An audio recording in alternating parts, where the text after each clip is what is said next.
Hey there, welcome to Broderos. Tonight, we've got hours of chilling horror stories combined with soothing rain sounds to help you relax and sleep. Before you drift off, leave a comment below and let us know where you're listening from and what time it is. And don't forget to hit that like button and subscribe right away. If you end up not enjoying it, you can always take it back later.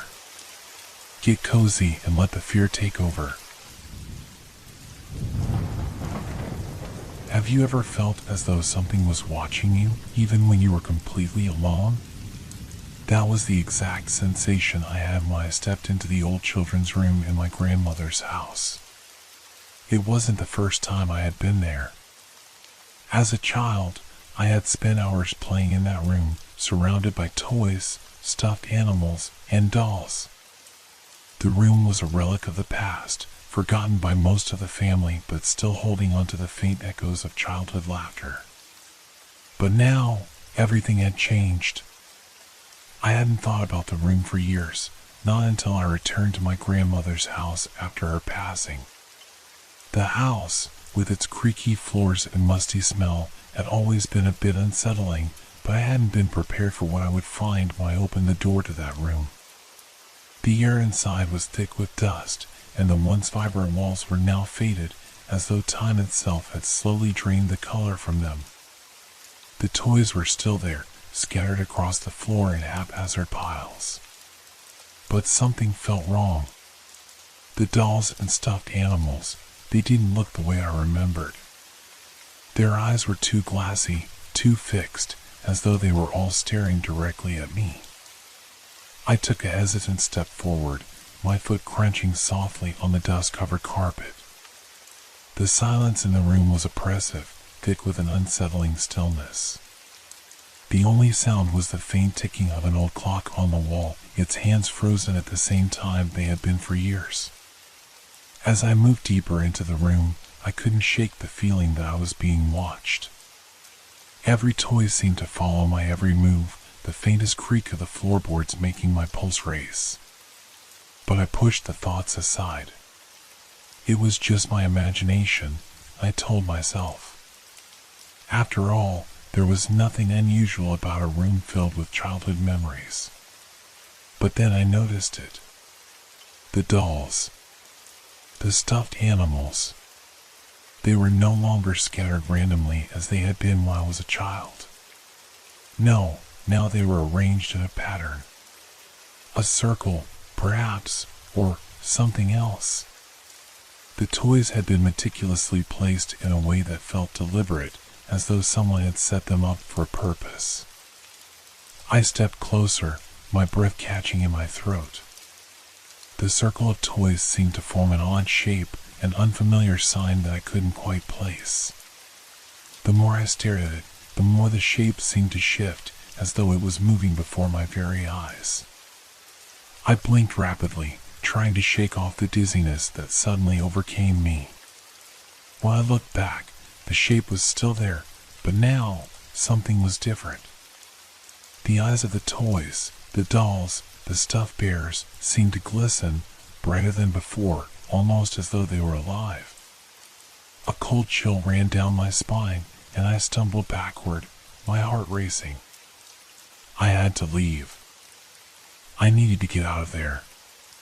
But as I turned to flee, something stopped me. A sound. A whisper, soft and barely audible at first, but growing louder with every passing second. It seemed to come from all around me, from the toys, from the walls, from the very air itself. "Come closer," the voice hissed, cold and malevolent. "Come closer and join us." I froze. The room seemed to close in around me, the walls pressing in with every breath I took. I looked back at the toys, their eyes now gleaming with an eerie, unnatural light. The shape in the middle of the room seemed to pulse, as though it was alive. I turned and ran, not daring to look back. The door to the room slammed shut behind me with a deafening bang, and I staggered into the hallway, gasping for air, my mind racing. I didn't know what had just happened, But I knew one thing for certain.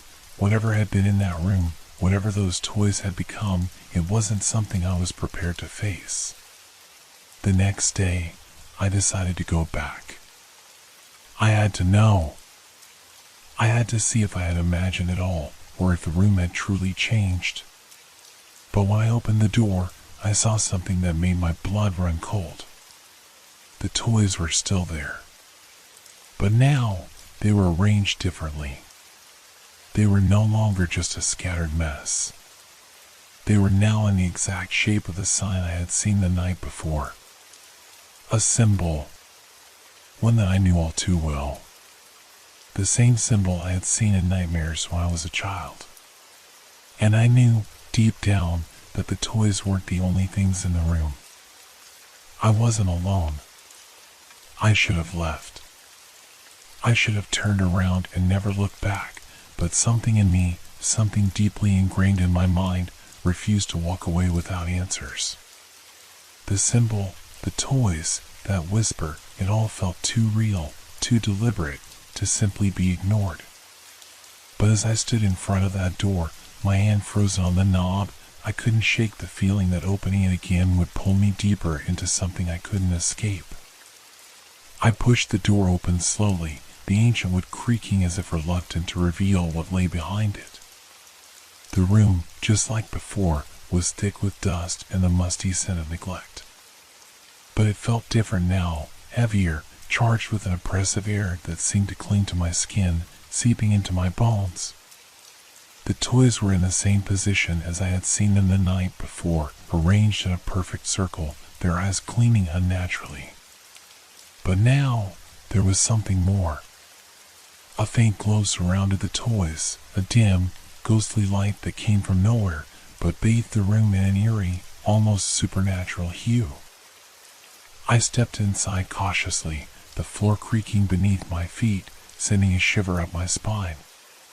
The silence was deafening, broken only by the faintest whisper, so soft, so quiet, that at first I thought it was the wind or my own thoughts playing tricks on me. But then I heard it again, a breathy, echoing voice that seemed to come from the very walls themselves. "Come closer, come closer." I felt my breath catch in my throat. The voice was not human, there was an inhuman quality to it, cold and menacing. It slithered into my mind, wrapping around my thoughts, tightening like a vice. I wanted to leave, to run, but my body refused to obey. My feet were glued to the floor, my hands trembling as I reached toward the circle of toys. And then, I saw it. In the center of the circle, lying among the dolls and stuffed animals, was something new. It hadn't been there before. A small, worn book, its cover dark with age, its pages yellowed and torn. The sight of it sent a jolt through my heart. There was no way I had missed it the night before. The book hadn't been there. I bent down slowly, my fingers brushing the cover. The moment my skin touched the book, the room seemed to exhale, a gust of cold air sweeping through the space, making the shadows on the walls flicker like candlelight. My heart pounded in my chest as I lifted the book, its weight heavy in my hands, as though it had been waiting for me. The whispering grew louder, swirling around me in a maddening crescendo, until it was no longer a whisper. It was a chant. A low, rhythmic murmur that seemed to seep from the very cracks of the room. I tried to focus, tried to pull my mind together, but the words felt like they were being carved into my brain. I could barely make them out, but they were familiar, like an old memory I couldn't place. I opened the book, the pages brittle and fragile, crumbling at my touch. The ink was faded, but still legible. It was written in a language I didn't recognize, a series of strange symbols and shapes that twisted and danced across the pages. But what sent a jolt through me, what made my stomach turn, was the last page. It wasn't filled with symbols, but with words written in English, as clear as day. "You are not alone." A cold shiver ran down my spine, and the room seemed to darken. The air grew thick with a sense of dread, and I could feel it, the presence. It was there, watching me. I could almost feel its eyes on my back. I slammed the book shut, the sound echoing off the walls like a clap of thunder. The whispering stopped abruptly. For a moment, there was silence. But the silence felt wrong, deafening and heavy. My breathing quickened, and I turned toward the door, desperate to leave, desperate to escape. But as I moved toward the exit, something shifted. The toys in the circle seemed to move, just slightly, almost imperceptibly. But it was enough. My heart skipped a beat, and I spun around, my breath catching in my throat. The dolls were no longer facing forward. They were turned, their heads tilted at unnatural angles, their eyes locked onto me. The stuffed animals, once still and lifeless, now looked as though they were watching, waiting. I could feel their eyes, cold, unblinking, piercing through me. A voice, louder now, deeper, more insistent, rose from the shadows. Leave, or stay forever. I froze, my body locked in place. The air grew colder, sharper. The shadows in the room seemed to lengthen, stretching out toward me like fingers, reaching, grabbing. The walls closed in, and the faint ticking of the clock started again, but this time it was irregular, erratic, like a countdown. I didn't know what was happening. I didn't understand why the room felt alive, why the toys seemed to move, why that book existed. But I knew one thing for certain: whatever was in that room, whatever had been awakened, wasn't going to let me leave. And just then, the door behind me slammed shut. The room was silent again, but the silence was pregnant with threat, heavy with the knowledge that I had made a terrible mistake. The room was changing. It was no longer just a room, it was something else. Something that wanted me to stay. Something that wasn't going to let me go. My heart was racing, my breath coming in shallow, panic gasps as I pressed my hands against the door. It was locked. I could feel the cold metal of the handle beneath my fingertips, but no matter how hard I twisted, no matter how many times I pulled or pushed, it wouldn't budge. It was as if the house itself had decided that I was never leaving. I stepped back, trying to steady myself. The walls of the room seemed to close in on me, the shadows stretching unnaturally across the floor. The once familiar space was now foreign, alien, as if the room itself had become something else entirely, something darker, more malevolent. I could hear the soft, creaking noises of the walls shifting, like the building was alive, groaning under some unseen weight. I glanced around. The toys, the dolls, the stuffed animals, they were all still there, but they were different. The faces of the dolls were now twisted in grotesque smiles, their eyes following my every movement. The stuffed animals, once simple and innocent, now looked menacing, their forms distorted, their fur matted, and their teeth too sharp. I could feel them. They were watching me. Every toy in the room seemed to have its gaze locked on me, waiting, expecting something. My stomach churned with a sickening sense of dread, but I couldn't take my eyes off them. It was as if they were daring me to move, daring me to make a mistake. The whispering started again, but this time it was louder, more insistent. It was coming from all directions, as if the very room itself was alive with voices. Come closer, join us. I shook my head, backing away, my feet stumbling over the uneven floor. I didn't want to be here. I couldn't be here. But no matter how far I moved, the door stayed locked, the room refused to let me go. Suddenly, the walls groaned again, but this time it wasn't just the walls. The floor beneath me shifted, and I stumbled, nearly falling as the ground seemed to shift like liquid. It was as if the room itself was being rearranged. The walls moved. The furniture slid across the floor, the shapes of the room distorting, pulling away from what I had once known. The room had changed. It was no longer the simple, dusty space I had stepped into earlier. Now, there were new doors, hidden behind shifting walls, and they led to rooms I had never seen before. Long, dark corridors stretched into the distance, disappearing into shadow. And from one of those corridors came a sound, soft at first, almost like a distant hum, but slowly growing louder, more pronounced. A scraping sound, like something dragging across the floor. I froze, my body stiff with fear.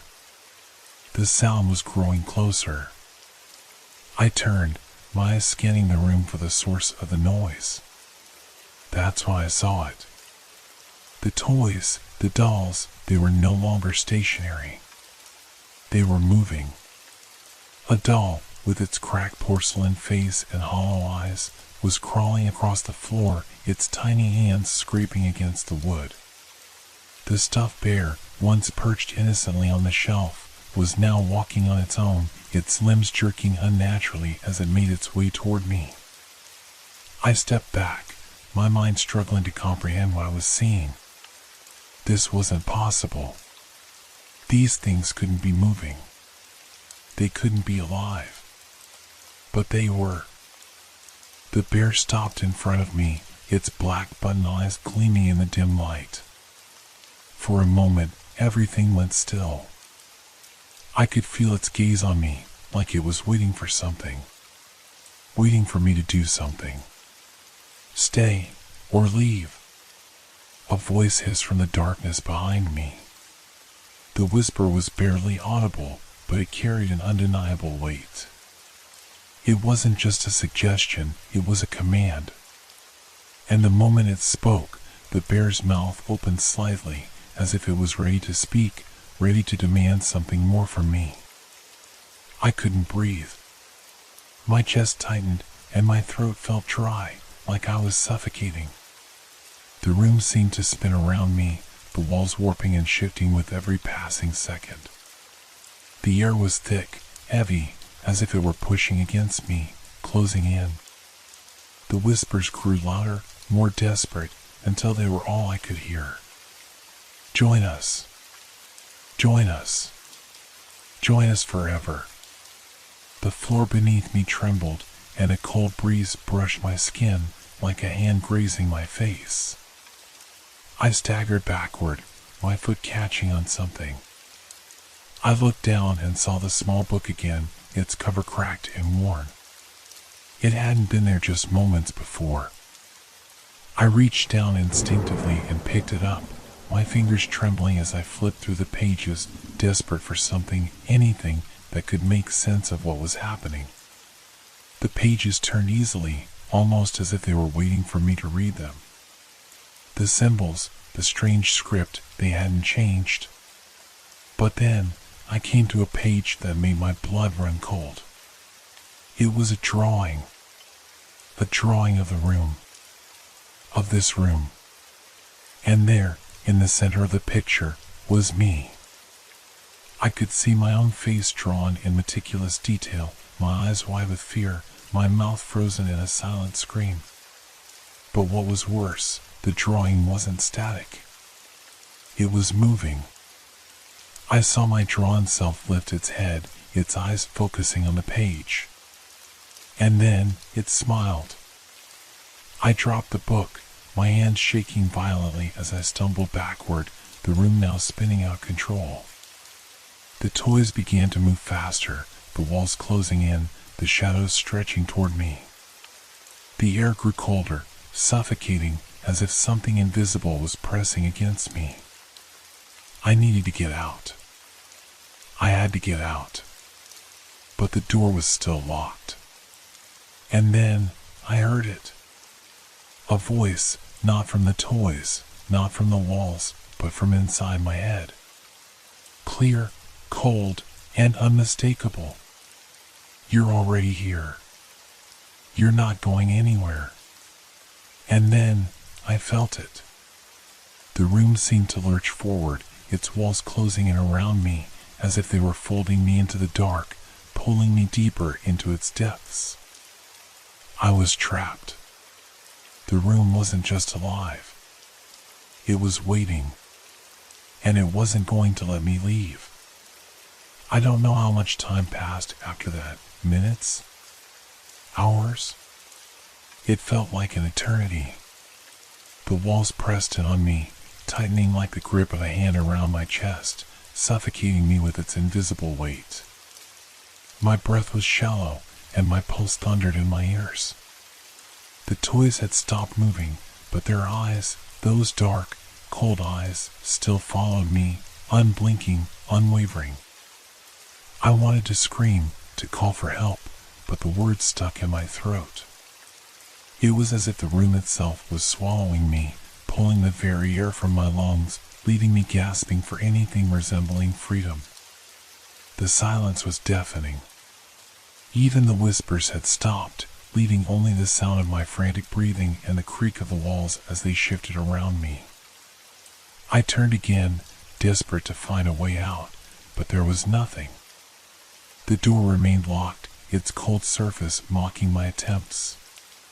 There was no escape from this place, this house that was more like a living nightmare, constantly changing, warping, turning itself into a maze with no end. I took a shaky step back, my eyes scanning the room. My mind couldn't make sense of what was happening. It was all too much, too unreal. This couldn't be happening.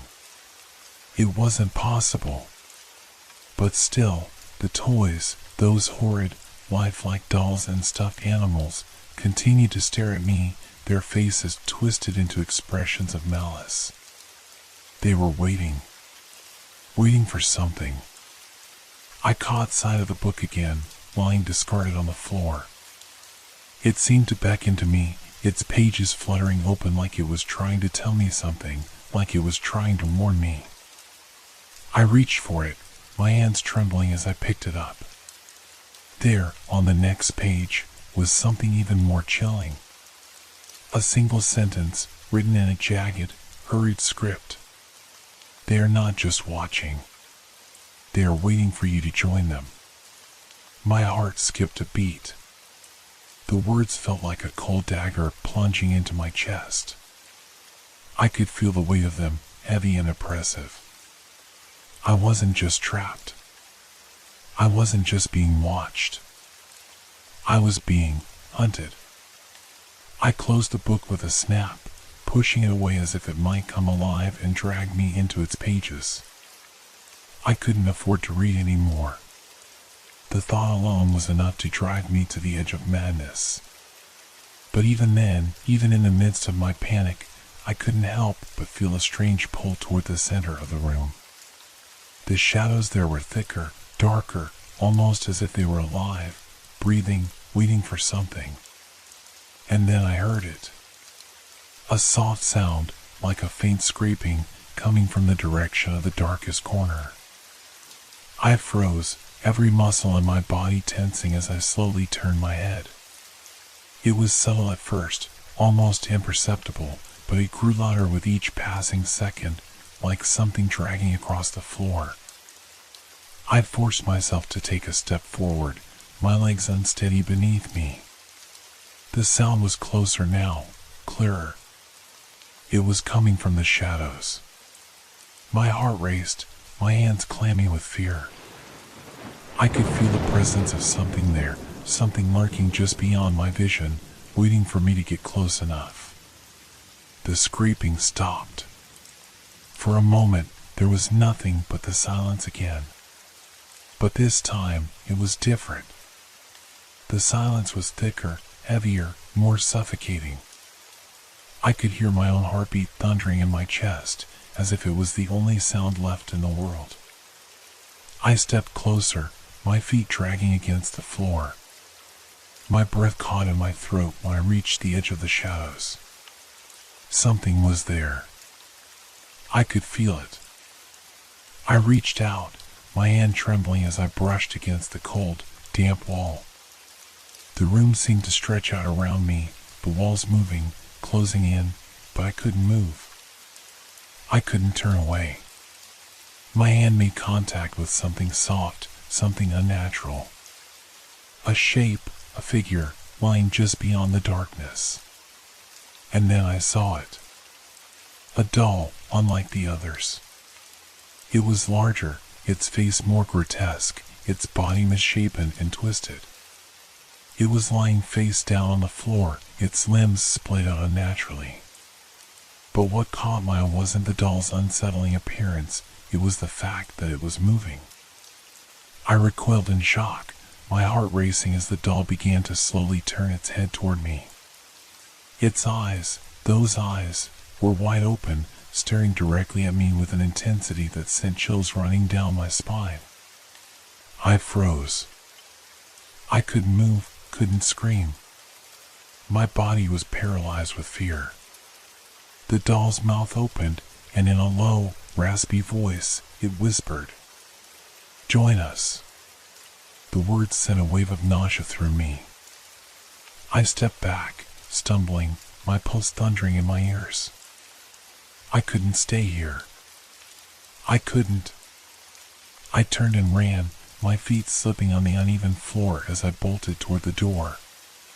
But as I reached for the handle, the scraping sound came again, this time louder, closer, as if something was coming after me. I twisted the handle, but it wouldn't budge. I pushed harder, desperation clawing at me, but the door refused to open. I was trapped. I spun around, searching for another way out. But all I could see were the toys, moving, shifting, and closing in. They were coming for me, their eyes glinting with hunger. I turned toward the far wall, the only remaining escape. But it was too late. The shadows consumed me. And the last thing I heard, as I was swallowed by the darkness, was the faint whisper of a voice, one that was both familiar and terrifying. "Welcome home." I woke up with a jolt, my body drenched in sweat, my breath ragged and shallow. For a moment, I thought I had escaped, the nightmare had ended, and I was back in the safety of reality. But the moment I opened my eyes, the room told me otherwise. I wasn't in my bed. I wasn't anywhere familiar. I was back in the room. The dark, suffocating room. The one I had tried to escape from, the one with the toys, the shadows, and the whispers. But something was different now. The room had changed. The air felt thicker, more oppressive, as if the walls themselves were watching me. I sat up slowly, my hands shaking as I took in my surroundings. The toys were there again, arranged in their strange, lifelike poses. But this time, something was different about them. Their eyes seemed more knowing, more aware. They weren't just watching me anymore, they were judging me, waiting for me to make the next move. I forced myself to stand, my legs weak, and stumbled toward the door. I had to get out of here. I had to find a way out. My mind raced with thoughts of escape, but every direction I turned, every step I took, felt like I was being pulled deeper into the nightmare. The door wouldn't open. No matter how hard I tried, it was locked. The same cold, unyielding door that had trapped me before. I could feel the panic rising in my chest, clawing at my throat. The walls seemed to close in, the room shrinking with every breath. And then I heard it. The soft scraping sound, like something being dragged across the floor. It was faint at first, barely audible, but it grew louder, closer. The sound was deliberate, like someone, or something, was coming for me. I spun around, my heart racing, but the room was empty. The toys were still watching, unmoving. The shadows in the corners seemed to stretch and twist, as if they were alive, breathing, waiting for me. I closed my eyes, trying to steady my breath. This wasn't real. It couldn't be. I had to wake up. I had to break free from this endless cycle of terror. But the more I thought about it, the more I realized there was no waking up. No escape. The scraping sound came again, louder this time, unmistakable. It was coming from behind me. I turned, my pulse pounding in my ears. And there it was. A doll, larger than the others, was standing in the center of the room. It had been lying on the floor just moments ago, but now it was upright, its head tilted at an unnatural angle. Its eyes were wide open, staring directly at me with a haunting intensity. It didn't move, but I could feel its gaze on me, like it was studying me, waiting for me to make a mistake. And then the whispers started again, soft and faint at first, but growing louder with each passing second. Join us. The words echoed in my mind, a constant refrain, like a chant that wouldn't stop. I could feel the room closing in on me, the air growing thicker, heavier. I had to get out. I had to do something. I reached for the door again, desperation flooding my senses. But this time, something was different. The door wasn't locked anymore. It was slightly ajar, as if it had been waiting for me to try again. I pushed it open with trembling hands and stepped into the hallway. The house was quiet, too quiet. It felt wrong, as if the walls themselves were holding their breath, waiting for something to happen. I glanced back at the room, but the door slammed shut behind me before I could see anything. The sound was deafening, like a thunderclap. I turned away, running down the hallway, not daring to look back. I could feel the presence of something following me, something just beyond my reach. The hallway seemed to stretch on forever, the walls narrowing with each step I took. It felt like I was running in circles, like the house itself was playing some cruel game with me, trapping me in its maze. I could hear the whispers now, louder, clearer, coming from every direction. Join us. My heart pounded in my chest. I couldn't escape. There was nowhere to run, no place to hide. I reached the staircase, my legs trembling as I ascended the steps. But as I reached the top, something stopped me. A shadow, darker than the rest, loomed in the doorway ahead. I froze, my body paralyzed with fear. And then I saw it. The doll, the same one from the room, was standing at the top of the stairs, its eyes locked onto mine. But now, its face was different. Its smile was twisted, grotesque, like something out of a nightmare. It didn't move, but it didn't need to. The presence of it was enough to freeze me in place. The whispering grew louder, more insistent. Join us. I took a step back, my mind racing. I had to get away from it. I had to get out. But no matter where I turned, the dolls were there. Watching. Waiting. I couldn't escape. Not anymore. I was trapped. Forever. And as the shadow of the doll loomed over me, I realized the truth. There was no way out. There was no escape from the dark children's room. It would always be waiting for me. Always.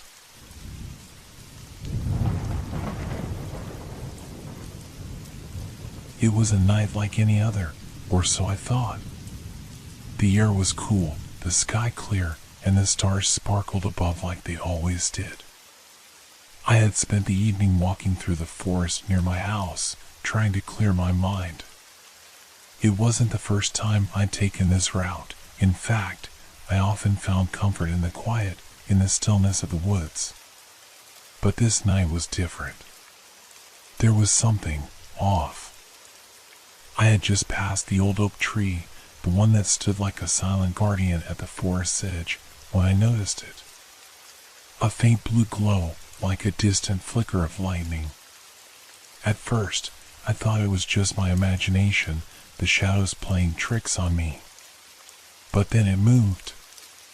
The light drifted slowly through the trees, rising and falling as though it were searching for something. It wasn't a flash like a lightning strike, nor was it a steady glow like a lantern.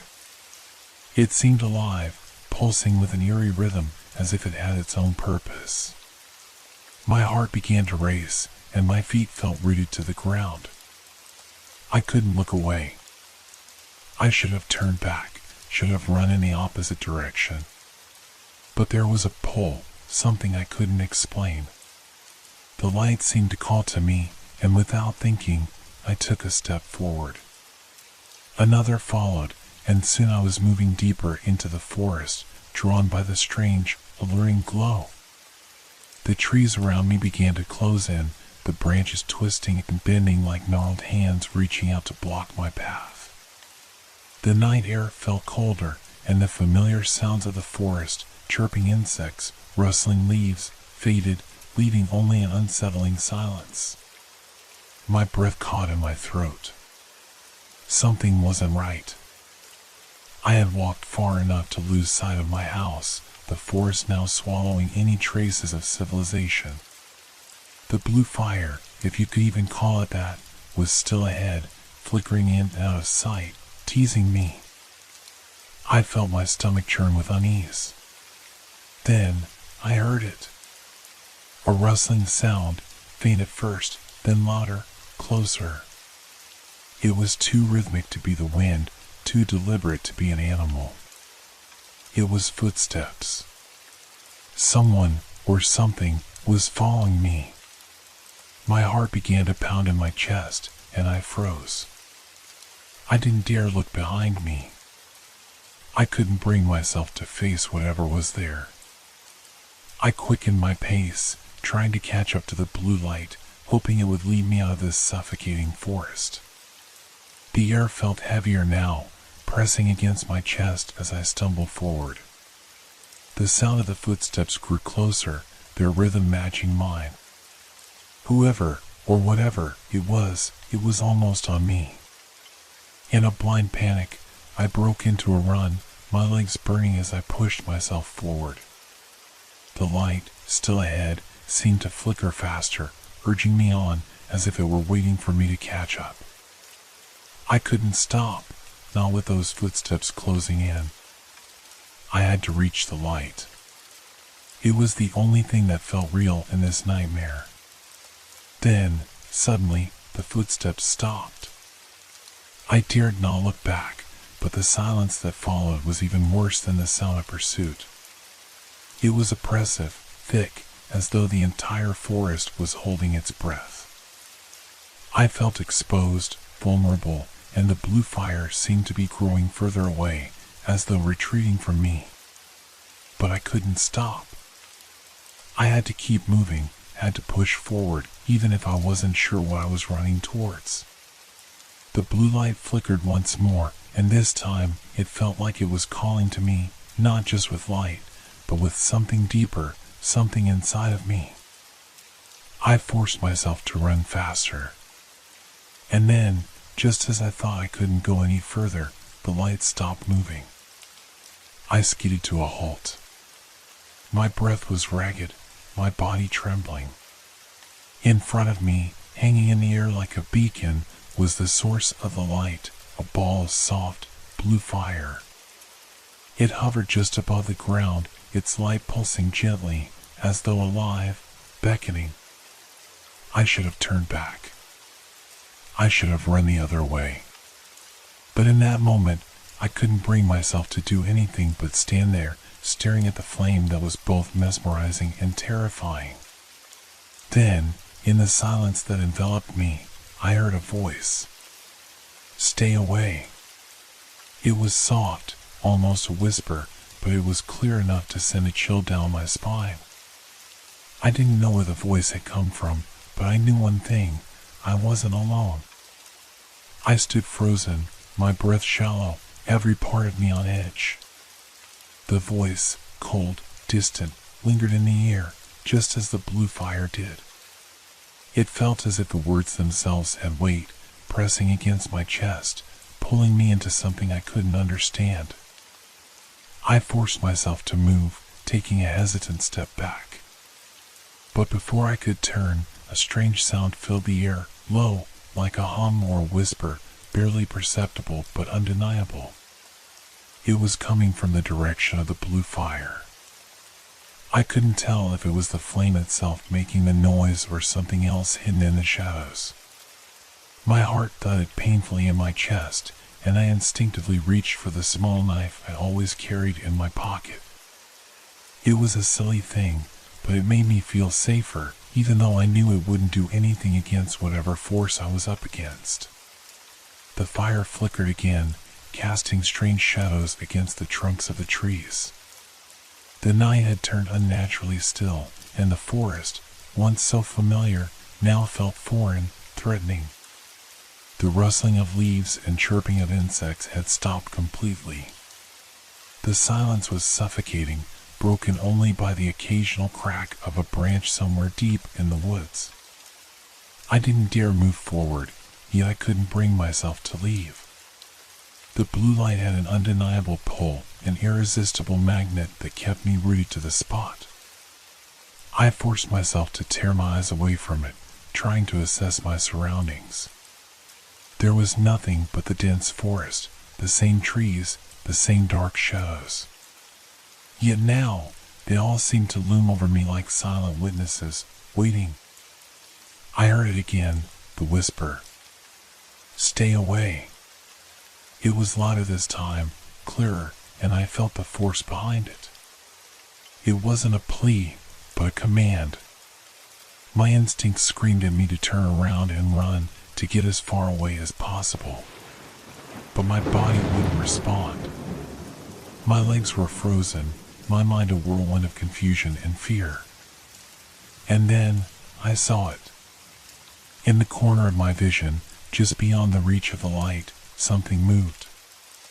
A shadow, tall and twisted, just out of focus. It wasn't an animal, at least, not in any way I could understand. It moved unnaturally, jerking and shifting in a way that no living thing should. I blinked, and it was gone, swallowed by the night. But the feeling lingered, an oppressive weight pressing against my chest. Suddenly, a crackling sound broke the stillness. The blue fire seemed to pulse once more, this time with a violent intensity. The whisper returned, now unmistakably urgent. "Leave now!" I couldn't take it anymore. My feet finally obeyed. I turned and sprinted back in the direction I hoped was toward the edge of the forest, toward the safety of my home. But with every step, the forest seemed to stretch out further, as if it were pulling me deeper, farther away from where I needed to be. The trees closed in around me, their branches twisting, their leaves whispering in the wind, no longer comforting, but mocking. The fire's light flickered behind me, casting long shadows that danced like phantoms. And with every passing moment, the whispers grew louder, more insistent, as if they were coming from all around me. I stumbled, tripping over roots and rocks in my frantic escape. I could feel the pressure of something following, something closing in behind me. Was it just my mind playing tricks? Or was it something else entirely? I dared to glance back, my heart skipping a beat. The blue fire was no longer alone. There were other lights now, scattered across the forest, like distant stars fallen from the sky. But these lights, these new lights, were not like the first. They were colder, sharper, and their presence seemed to fill the air with a sense of dread that made my blood run cold. I ran faster, pushing through the underbrush, my legs burning with exhaustion. The lights were closing in, encircling me, trapping me in their cold glow. And then, I heard it. The unmistakable sound of footsteps.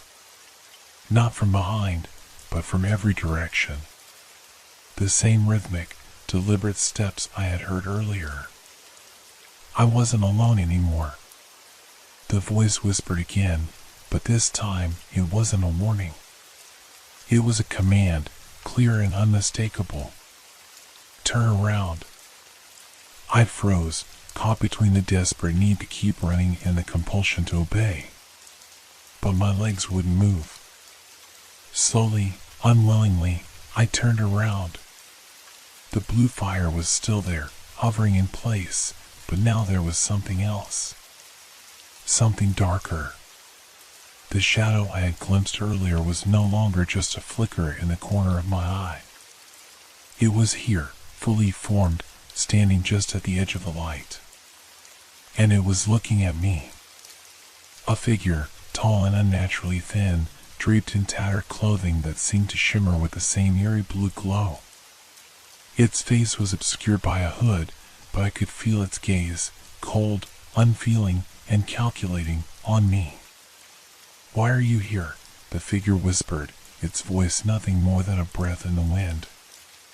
"You shouldn't have come." A chill ran down my spine, and every instinct in my body screamed at me to run. But I couldn't move. The figure was paralyzing me with its gaze, trapping me in the moment. And then it stepped forward. The world seemed to warp around me, the air growing thick and heavy, suffocating. The ground beneath my feet seemed to shift, as if the very forest was alive, closing in. The lights, the blue fire, pulsed once more, brighter now, filling the space with an otherworldly glow. I was no longer in control. The figure's presence was suffocating, its form growing ever closer, each step slow, deliberate. It felt like the entire forest was holding its breath, as if waiting for something, a moment, a decision, or response. But I couldn't respond. I couldn't think. My heart hammered in my chest, my breath coming in ragged gasps. The world around me was a blur of blue and black shadows. "Why did you follow?" the figure asked again, its voice as cold as the wind, but somehow I felt it deep within me, reverberating in my bones. It was a question that didn't expect an answer, it already knew the truth. I couldn't speak. The weight of its gaze, the chill that seemed to seep into my very soul, rendered me mute. The forest around me was no longer just a place, it had become something alive, something that knew me, that knew what I feared. The figure lifted its hand, and the blue fire in the air began to swirl, twisting and spiraling like a living thing. The lights flickered and danced, their movements becoming more frantic, more erratic, as though they were being controlled by an unseen force. The very air around me seemed to grow heavier, as if I were being pulled down, swallowed whole by the darkness. Then I heard it, the low, guttural hum again. The same sound that had filled the air when I first saw the light. But now it was different. It was louder, deeper, and it seemed to come from everywhere at once. The ground beneath my feet trembled, and I felt a cold, unnatural breeze stir the air around me. "You're not supposed to be here," the figure murmured, almost as if to itself. It reached out a long, skeletal hand, its fingers almost glowing in the eerie blue light. I took a step back, my instincts finally kicking in, but I was trapped. There was nowhere to go. The shadows had consumed the forest, and the lights were closing in on me, their movements growing more erratic by the second. The figure moved with unnerving speed, its presence now a constant force pulling me closer. "Please," I gasped, my voice shaking. "What do you want?" The figure paused for a moment, its head tilting slightly, as though considering the question. And then, in a voice that sounded like 1,000 whispers all speaking at once, it answered. "You." The word echoed in my mind, filling every corner of my thoughts. It was simple, chilling, and it made my blood run cold. I tried to step back again, but the ground beneath me seemed to resist, as if the earth itself were holding me in place. The blue fire flickered, its glow now casting grotesque shadows across the trees. The darkness seemed to stretch and writhe, growing longer, deeper, and I could feel it pressing in from all sides. The whispering, the hum, was everywhere, inside my head, in my chest, in the very air I breathed. The figure reached out further, its fingers now just inches from my face. Its eyes, though hidden beneath the hood, seemed to burn with a terrible intensity, as though they could see straight through me. And then, in that moment, I understood. It wasn't just the forest that had changed, it was me. I wasn't running anymore. I wasn't even trying to escape. I had been pulled into something much larger, something ancient, something that had been waiting for me. The figure's hand hovered in front of me, and I felt a strange, magnetic pull, as if it were calling me to it, beckoning me to step closer. For a split second, I wanted to. I wanted to reach out, to understand what it was offering. But then, the reality of it hit me, the danger, the overwhelming sense of wrongness. This wasn't something I could control. This wasn't something I could survive. I turned to run, to escape whatever this was before it could consume me completely. But the forest was no longer the same. The trees, once familiar, had twisted into grotesque shapes, their branches reaching out like claws, pulling at the air, at the ground.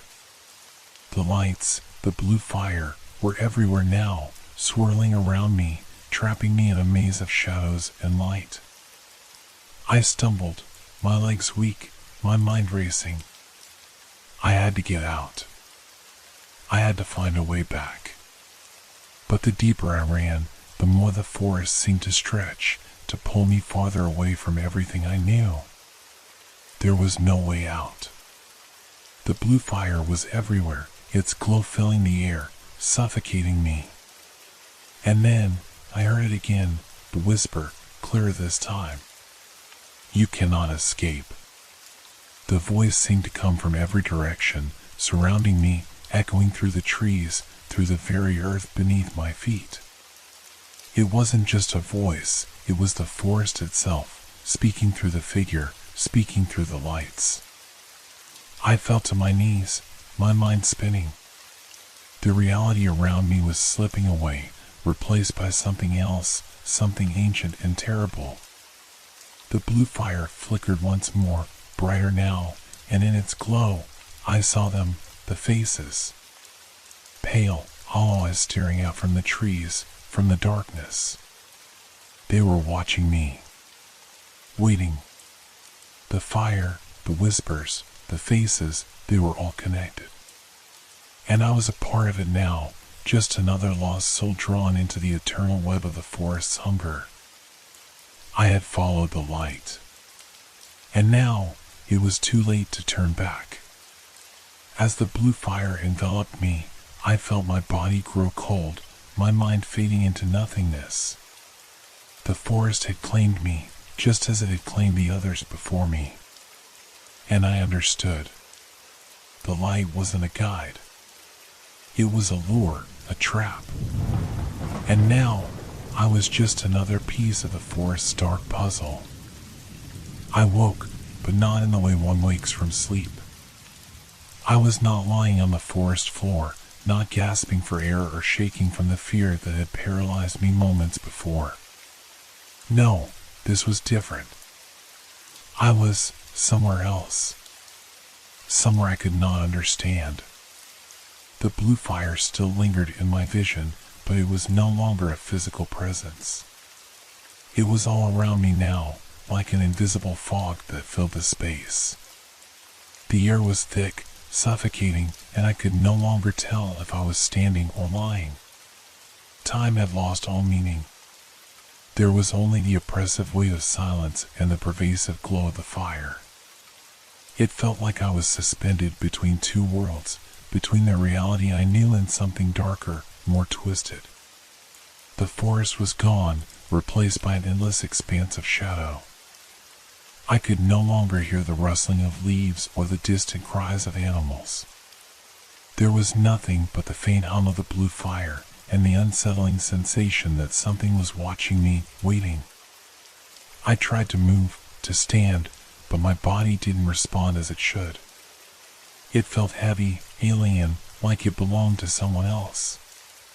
My legs were numb, my arms useless at my sides. Panic began to creep in again, but it was different this time.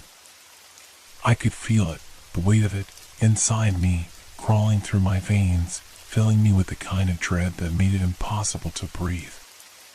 And then, I heard it. A voice. Not the same as before. It was softer, distant, but undeniably familiar. The same whispering voice that had warned me.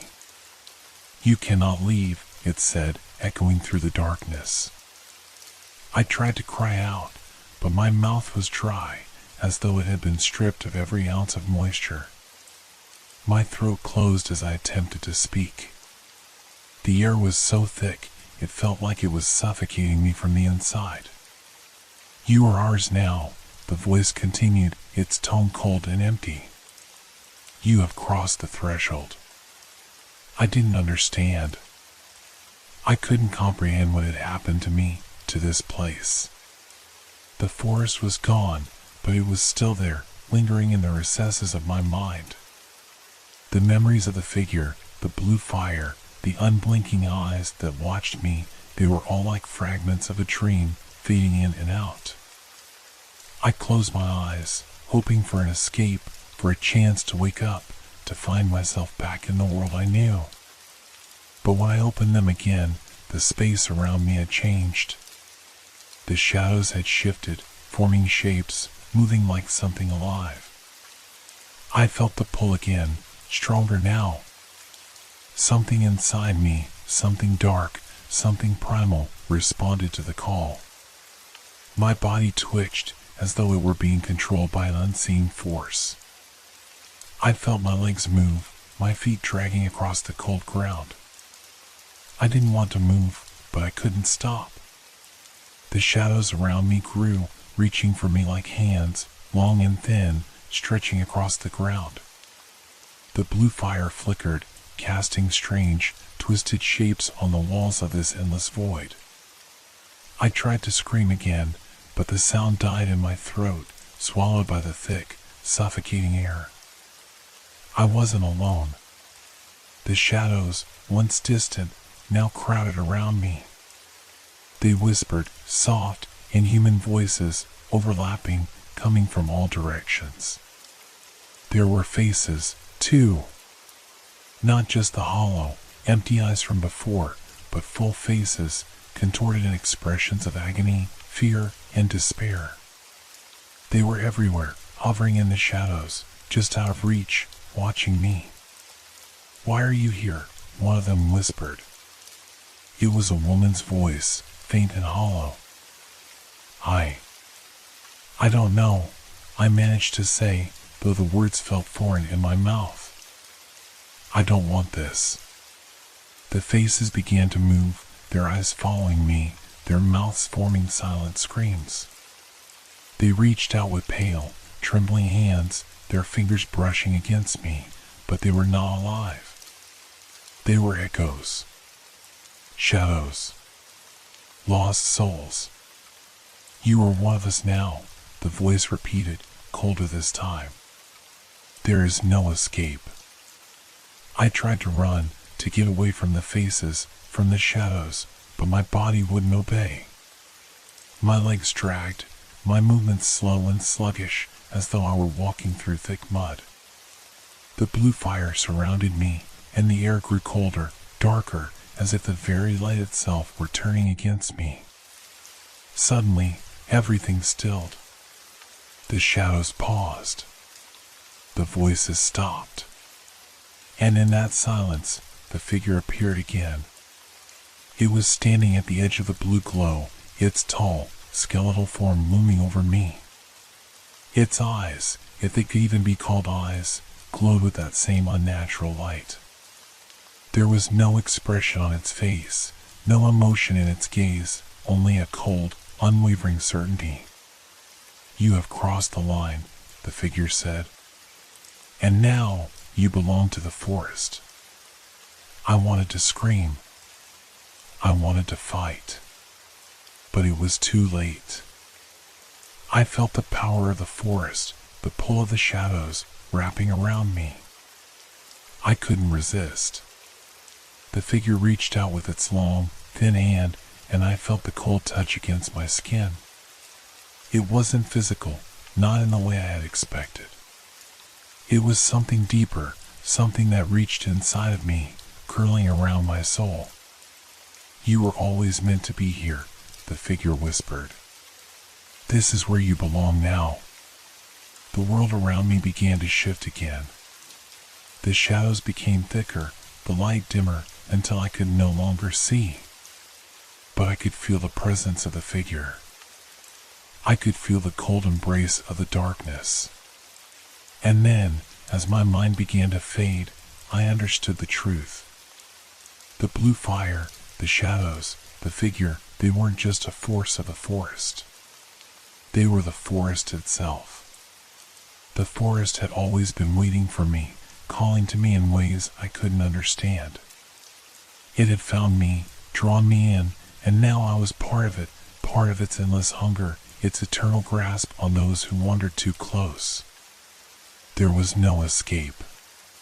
And there never would be. I was lost. And the forest, it had claimed me forever.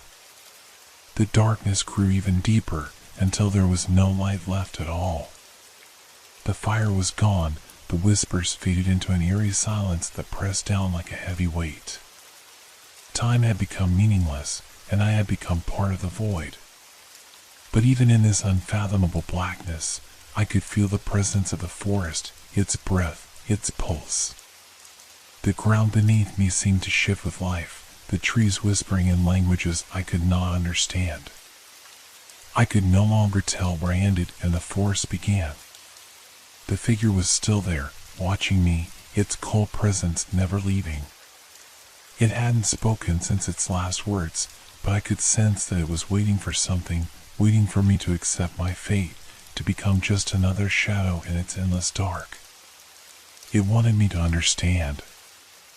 I did. The faces, the shadows, they were not just fragments of the forest. They were the lost. The ones who had come before me, those who had made the same mistake I had, they had followed the fire, and now they were trapped, just as I was. Their spirits had been absorbed, consumed by the forest, and now they were part of its eternal hunger. I could feel their presence around me, cold, hollow, unblinking. Their eyes followed me in the darkness, not with malice, but with the same sorrowful resignation I now felt. They were like me now, lost, without hope, without escape. And then, as if summoned by the thought, the whispering began again. But this time, it was not just one voice. It was many. Hundreds. Thousands. All speaking at once, their voices overlapping, filling the space with a suffocating chorus of lost souls. "You belong here." The words echoed in my mind, reverberating with such intensity that I thought my skull would crack open. The force of the voices was overwhelming, but they weren't angry. They were just accepting. They had given into the forest long ago, and now they were part of it, just as I was. The figure stepped forward, its form shifting in the darkness. The blue glow had faded, leaving only the pale light of the shadows. But the figure's shape seemed to grow, to stretch impossibly tall, until it filled the space before me. "It's time," it said, its voice softer now, almost sad. The ground beneath me trembled, and I felt a shift in the air, as though the very forest was inhaling, drawing in its breath before something final. I understood. I had always known, deep down. This wasn't a dream. This wasn't something that could be undone. The moment I followed the blue fire, the moment I stepped into the forest, I had crossed a threshold from which there was no return. Your soul is bound to the woods now, the figure continued. You will walk these paths forever, an echo of the one you once were. I wanted to scream, to fight, to claw my way back to the world I once knew. But there was no longer any strength left in me to do so. The air was too thick, too heavy. I could barely breathe, let alone move. The forest had consumed everything, my fear, my hope, my will to escape. And in its place was something darker, something I could no longer name. You will never leave, the figure whispered. You are part of us now. And with that, the figure turned and began to fade into the darkness. The shadows seemed to pull it back, swallowing it whole, leaving me alone in the suffocating black. But I wasn't truly alone. I could hear them, the lost souls, the ones who had come before me. I could hear their soft whispers, feel their cold, empty gaze. They were still here, walking the paths of the forest, just as I would be, for eternity. As the last trace of the figure disappeared, the forest seemed to close in, its presence overwhelming, suffocating. The darkness was absolute now, and I was part of it. The fire, the whispers, the shadows, they were all around me, within me, like the very air I breathed. I could feel them, hear them, taste them in every breath I took. I was no longer human.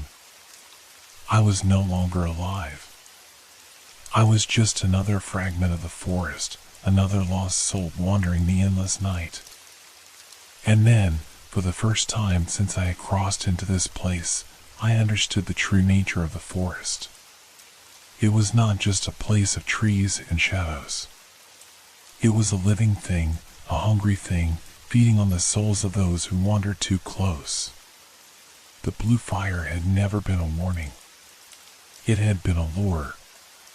And I had fallen for it.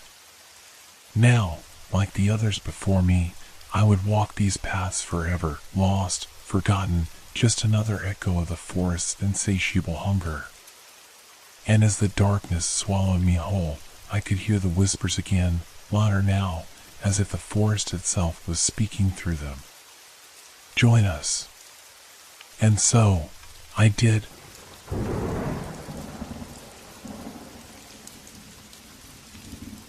It was late at night when the call came.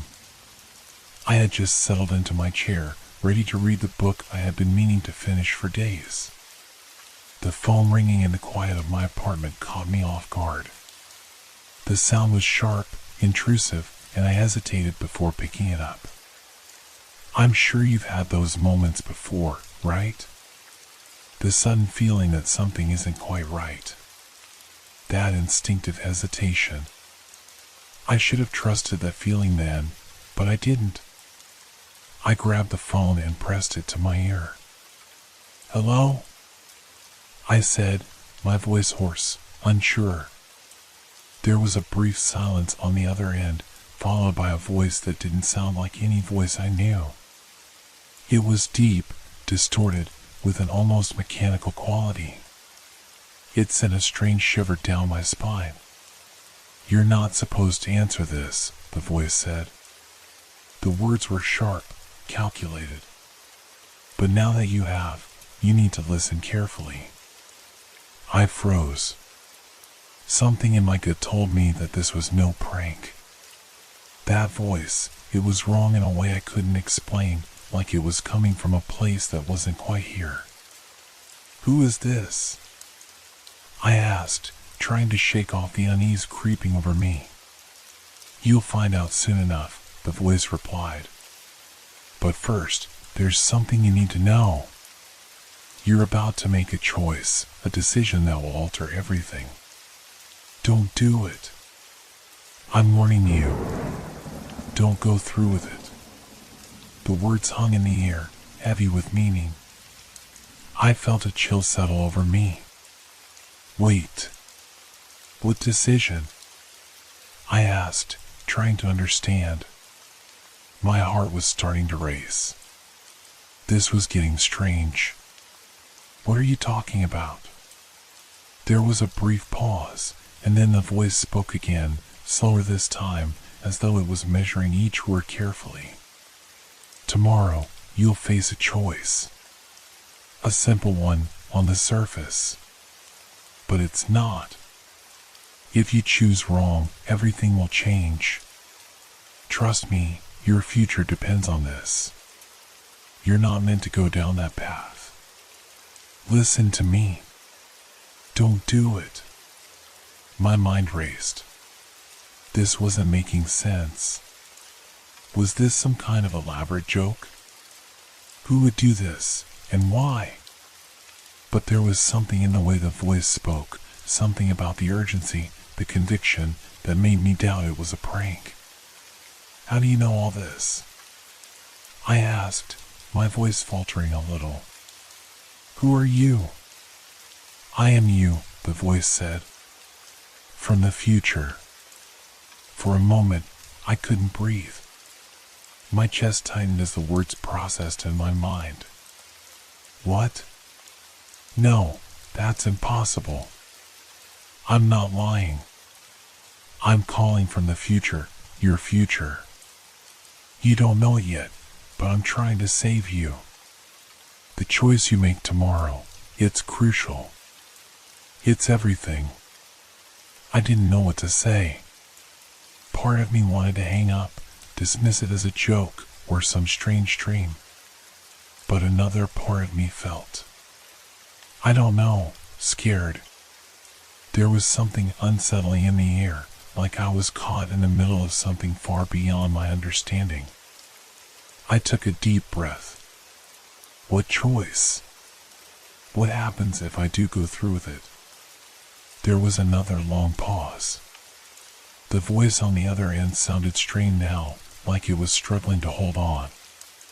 You won't like what happens. Trust me. I've seen it. You'll regret it. Please, just trust me. Don't make that choice. I swallowed hard. The idea of a choice that would change everything, it seemed too ridiculous to be true. And yet, I couldn't shake the feeling that something dangerous was unfolding. The hairs on the back of my neck stood up. Who is this really? I demanded. Is this some kind of sick joke? The voice's tone hardened. You'll see soon enough. Just remember what I said. With that, the line went dead. The silence that followed was so sudden, so complete, that I almost felt like I had been cut off from reality itself. My fingers trembled as I stared at the phone in disbelief. Had I really just spoken to myself from the future? Was this a warning, or was I losing my mind? I didn't know what to believe, but the words echoed in my mind like a drumbeat. Don't make that choice. What choice? What was I supposed to avoid? I tried to push the thought away, but it lingered. The more I thought about it, the more it gnawed at me. What could be so bad about tomorrow? It was just another day, wasn't it? But as I sat there, staring at the phone in my hand, I couldn't ignore the growing sense that something was off. That voice, my voice, had been too urgent, too desperate. I thought about calling someone, asking for advice. But who would believe me? Who could I even trust with something like this? It was late, and the air in my apartment felt thicker now. The sound of the city outside had faded into the background, leaving only the faint hum of the refrigerator. I looked at the clock. It was almost midnight. Tomorrow was just hours away. The voice's warning was clear. I was supposed to avoid something. But what? How could I know what to avoid if I didn't even understand what was coming? A small part of me wanted to dismiss it all as some bizarre, inexplicable dream. But another part of me, the part that couldn't shake the feeling of dread, knew I had to do something. I had to make a decision, and I had no idea how it would end. I spent the entire night tossing and turning. Every time I closed my eyes, the voice came back to haunt me. "Don't make that choice," it repeated over and over until I felt like I was suffocating under the weight of it. I couldn't shake the feeling that something was coming for me. But what was I supposed to do? How could I avoid making a choice when I didn't even know what the choice was? Morning came too quickly. The early light crept through the blinds, casting long shadows across the room. I hadn't slept at all, but exhaustion had settled in like a heavy fog. My body felt drained, and my mind was no clearer than it had been when I first picked up the phone. I went through the motions of getting ready for the day, though every action felt detached. I brushed my teeth mechanically, put on my clothes without thinking, but the whole time I couldn't stop my mind from circling back to that conversation. The voice had said I would face a choice today. A simple one, it claimed.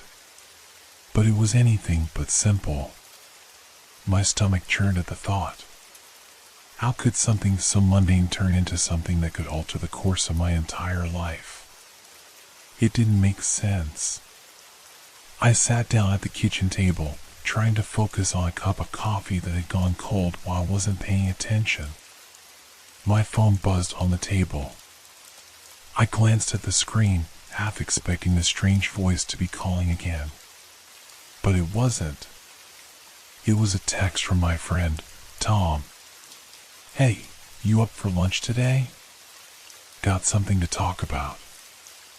I stared at the message, my finger hovering over the screen. Tom's face popped into my mind, his easygoing grin, his sarcastic humor, always the one to lighten the mood. I hadn't told him about the phone call. Who would believe it? And yet, a small part of me wondered if he could offer some perspective, maybe even help me make sense of all this. But just as I was about to respond, something caught my eye. The calendar on the wall. It was a simple, square calendar with a red circle drawn around the date, today. I felt a chill run down my spine. I hadn't marked that date. I hadn't planned anything for today.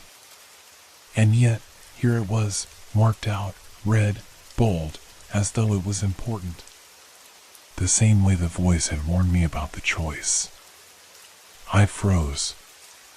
Was this some kind of coincidence? Or had the future somehow been trying to warn me long before I even knew it? I glanced back at my phone. Tom had texted again, "You okay?" Something inside me clicked. What if the choice was related to him? I hadn't spoken to Tom about anything important lately, but what if today was the day I was supposed to make a decision about our friendship, or worse, about something that involved him directly? I couldn't ignore it any longer. The warning in the voice had been clear, but what did it really mean? What if I chose to ignore it, to go about my day as usual, and face the consequences later? There was a knock on the door. I jumped, my heart racing. I hadn't been expecting anyone. My eyes shot to the clock. It was just after noon. I had told myself I'd think through everything carefully before making any decisions. But now, with this knock, the reality of it all was setting in. I slowly made my way to the door, trying to control my breathing. My hand hovered over the doorknob, but I couldn't bring myself to turn it. Then another knock, this one louder, more insistent. I opened the door. Standing there was Tom, looking exactly the same as he always had. His smile was wide, but there was something different in his eyes today. His gaze was intense, almost knowing, as if he had been expecting me. "Hey," he said, his voice casual but his stance too stiff. "Can I come in? We need to talk." I stepped aside, allowing him into my apartment, though a knot tightened in my chest. I felt a strange sense of déjà vu, like this moment had already happened, like I was trapped in some kind of loop. Tom took a seat on the couch without waiting for an invitation. I sat across from him, trying to steady my breath, to appear calm, though I felt far from it. "What's going on?" I asked, my voice trembling slightly. "Why the sudden urgency?" Tom didn't respond immediately. Instead, he looked down at his hands for a moment, as if weighing his words carefully. When he finally spoke, it was quieter, more deliberate. "You're going to make a choice today. It's a small thing, really, but it's important.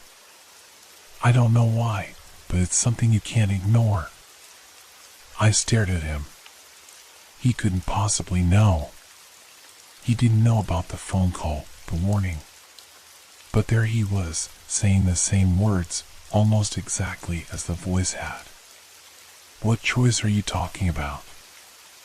I asked, my voice low, barely above a whisper. Tom hesitated. His eyes locked onto mine, and for the first time, I saw something hidden behind his usual mask of confidence. It was fear. Real fear. "You're going to have to trust me," he said, his voice thick with urgency. If you ignore it, things will change. And not for the better." My mind was racing, spinning in a million directions. The pieces were starting to fit together, but I couldn't quite grasp the puzzle. How could he know? And more importantly, should I trust him? I didn't have long to think. The phone rang again, its sharp tone cutting through the tension in the room. I didn't need to check the caller ID. I already knew who it was. It was the voice. And this time, I wasn't sure I wanted to answer. The phone kept ringing, its shrill tone slicing through the heavy silence in the room. My heart raced in my chest, and I felt my breath catch. I stared at the screen, but my mind was a blur. There was no question about who was calling. It was the voice. The one from last night, the one who claimed to be me from the future. Tom, sitting across from me, didn't seem to notice my hesitation. He was still looking at me, waiting for me to respond to his warning. But I couldn't tear my gaze away from the phone. I couldn't make myself pick it up. Every instinct told me that the moment I did, everything would change. And I didn't know if I was ready for whatever would come next. The ringing stopped abruptly, and the silence returned, even heavier than before. "Don't pick it up," Tom said, his voice low but urgent. "You don't know what it means." But there was something in his tone that made me pause. He was afraid. Of the phone call? Or of something else? I had no way of knowing. I set the phone down carefully, the weight of it somehow pressing down on me. It felt like the room had closed in, the walls were suddenly too close, as if the air itself was thickening. I looked at Tom, my mind racing for some kind of explanation. "What is going on?" I asked again, my voice cracking slightly. "How do you know? Why are you telling me this?" Tom didn't answer immediately. Instead, he seemed to be wrestling with his own thoughts, as though deciding whether or not to tell me the truth. "I can't explain everything," he said, finally meeting my eyes. "But I know what's coming. I've seen it. And I know you'll have to make a choice today. It's not just some random decision. It's one that could change everything.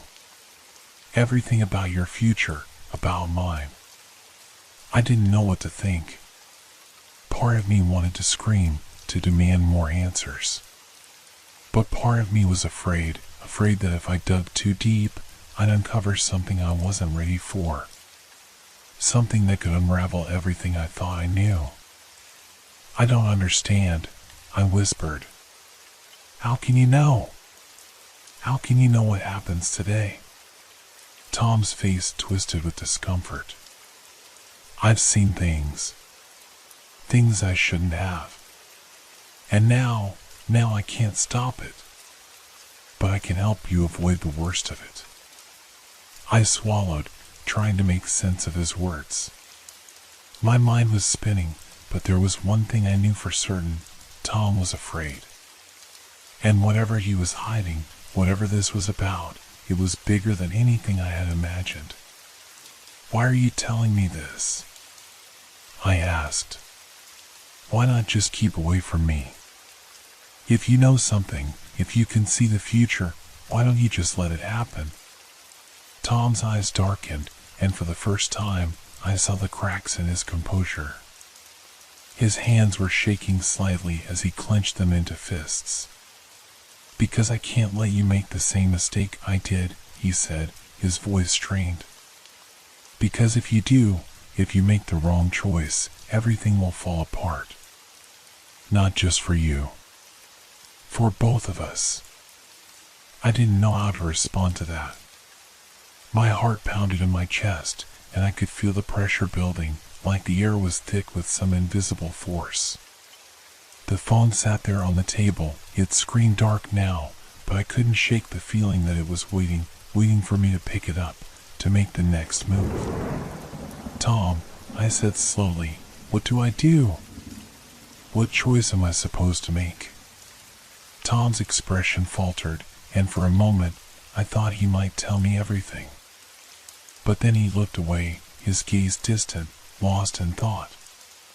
You'll know when the time comes, he said quietly. But you need to trust yourself. Trust your instincts. Don't let fear cloud your judgment. I didn't understand what he meant. But as I stared at him, I realized one thing. I couldn't wait any longer. The clock was ticking, and I had to make a choice. A choice that could very well shape my future. I looked at the phone again, my heart racing. It had already rung twice. The first time, I hadn't answered. But I knew, deep down, that I couldn't avoid it forever. The voice had been clear, urgent, pleading, warning me. And yet, what if the voice was wrong? What if it wasn't really me from the future? What if it was some elaborate scheme to manipulate me? I didn't know. I didn't have enough answers to trust anyone completely. But I couldn't shake the feeling that something was about to happen. Something that would force me to make a choice. I picked up the phone.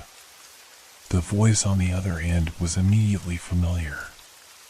That deep, distorted tone echoing like it was coming from far away. You picked up, it said, a trace of relief in its voice. You don't have much time. The choice is coming. Don't make the wrong one. My hand trembled as I held the phone to my ear. I'm listening, I said, my voice barely a whisper. What do I do? Trust yourself, the voice said, but there was something different in the tone now, something colder, more final. Trust me, and you'll be safe. The line went dead. For a moment, I just stood there, staring at the phone in disbelief. My pulse was racing, my mind spinning. It felt like I was on the edge of something big, something irreversible. And then it hit me. The voice hadn't said anything new. It hadn't told me what I needed to know. It had only given me more of the same cryptic warning. But there was one thing I was sure of now, the choice was mine. And whatever happened next, I had to live with it. The weight of the phone in my hand felt heavier than it ever had before. My fingers trembled as I stared at the screen, the blank, darkened display mocking me. I hadn't heard anything new from the voice, just the same vague warning, trust yourself. But trust who? Trust what? I placed the phone back on the table, my thoughts a whirlwind. What was I supposed to do? The tension in the room felt suffocating now, as if the very air was pressing down on me, squeezing my chest. I looked at Tom, but his face was unreadable, his eyes focused on the floor as though he, too, was battling an internal storm. So, now what? I asked, my voice hoarse. What happens next? Tom didn't answer right away. Instead, he stood up abruptly, pacing the small space of my apartment. He ran a hand through his hair, his movements agitated. There was a heaviness to the silence that hung between us, and the longer it dragged on, the more it felt like I was waiting for something, some inevitable event that was beyond my control. I don't know, he said finally, his voice cracking slightly. But I can't let you go through with this blindly. If you make the wrong choice, it's not just your life that will change, it will be mine, too. And I can't live with that. His words hit me harder than I expected. A wave of guilt washed over me. Was I really willing to risk everything for the sake of a decision I wasn't even sure about? The thought gnawed at me, tugging at the pit of my stomach. You've seen it, I said quietly, finally breaking the silence. You know what happens if I make the wrong choice. Tom stopped pacing, his eyes flicking to mine. There was a flicker of something in his expression, something like fear, mixed with something else, something darker. I wish I could tell you everything, he said. But there are things I can't say. Things you're not ready to hear. I felt my heart skip a beat. My mind raced with questions. What was he hiding? Why couldn't he tell me what I needed to know? I could feel the frustration building inside me, tightening around my chest like a vice. Suddenly, I heard it. A low, distant sound, like a hum, almost imperceptible at first. It came from somewhere outside the apartment, but it was getting louder. My head snapped toward the window, my instincts telling me something was wrong. I stood up, moving toward the window. I pulled the curtains aside, but nothing seemed out of place. The street below was quiet, the usual traffic absent. But the hum, it was still there. I could feel it vibrating in my chest, like it was coming from deep within the earth. Do you hear that? I asked, my voice trembling. Tom moved to my side, peering out the window. His face was pale now, and his eyes were wide with unease. He didn't answer, but his expression told me everything I needed to know. The hum grew louder, almost unbearable. It was like the air itself was thickening, vibrating with an energy I couldn't explain. I stepped back from the window, my heart racing. I don't like this, I muttered, my voice shaking. Something's happening. Something's coming. Tom grabbed my arm, pulling me away from the window. His grip was tight, his face pale. We have to leave. Now. What? Why? I asked, struggling to pull away. What's going on? It's happening, he said, his voice frantic. I don't know how, but the choice, it's here. I felt the world tilt beneath me, the ground shifting like it was going to swallow me whole. Panic surged through me as I realized what he was saying. The choice wasn't just an abstract idea anymore. It was right in front of me, unfolding in real time.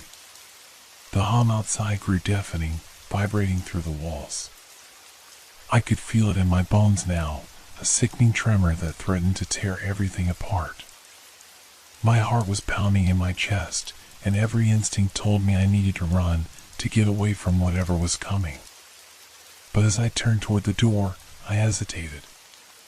A question, simple yet profound, lingered in my mind. Was this it? Was this the moment the choice would shape everything? I glanced at Tom, whose face was now drained of color. He was standing at the edge of panic, his eyes flicking between the door and the window, as if waiting for something to happen. Waiting for me to make the choice.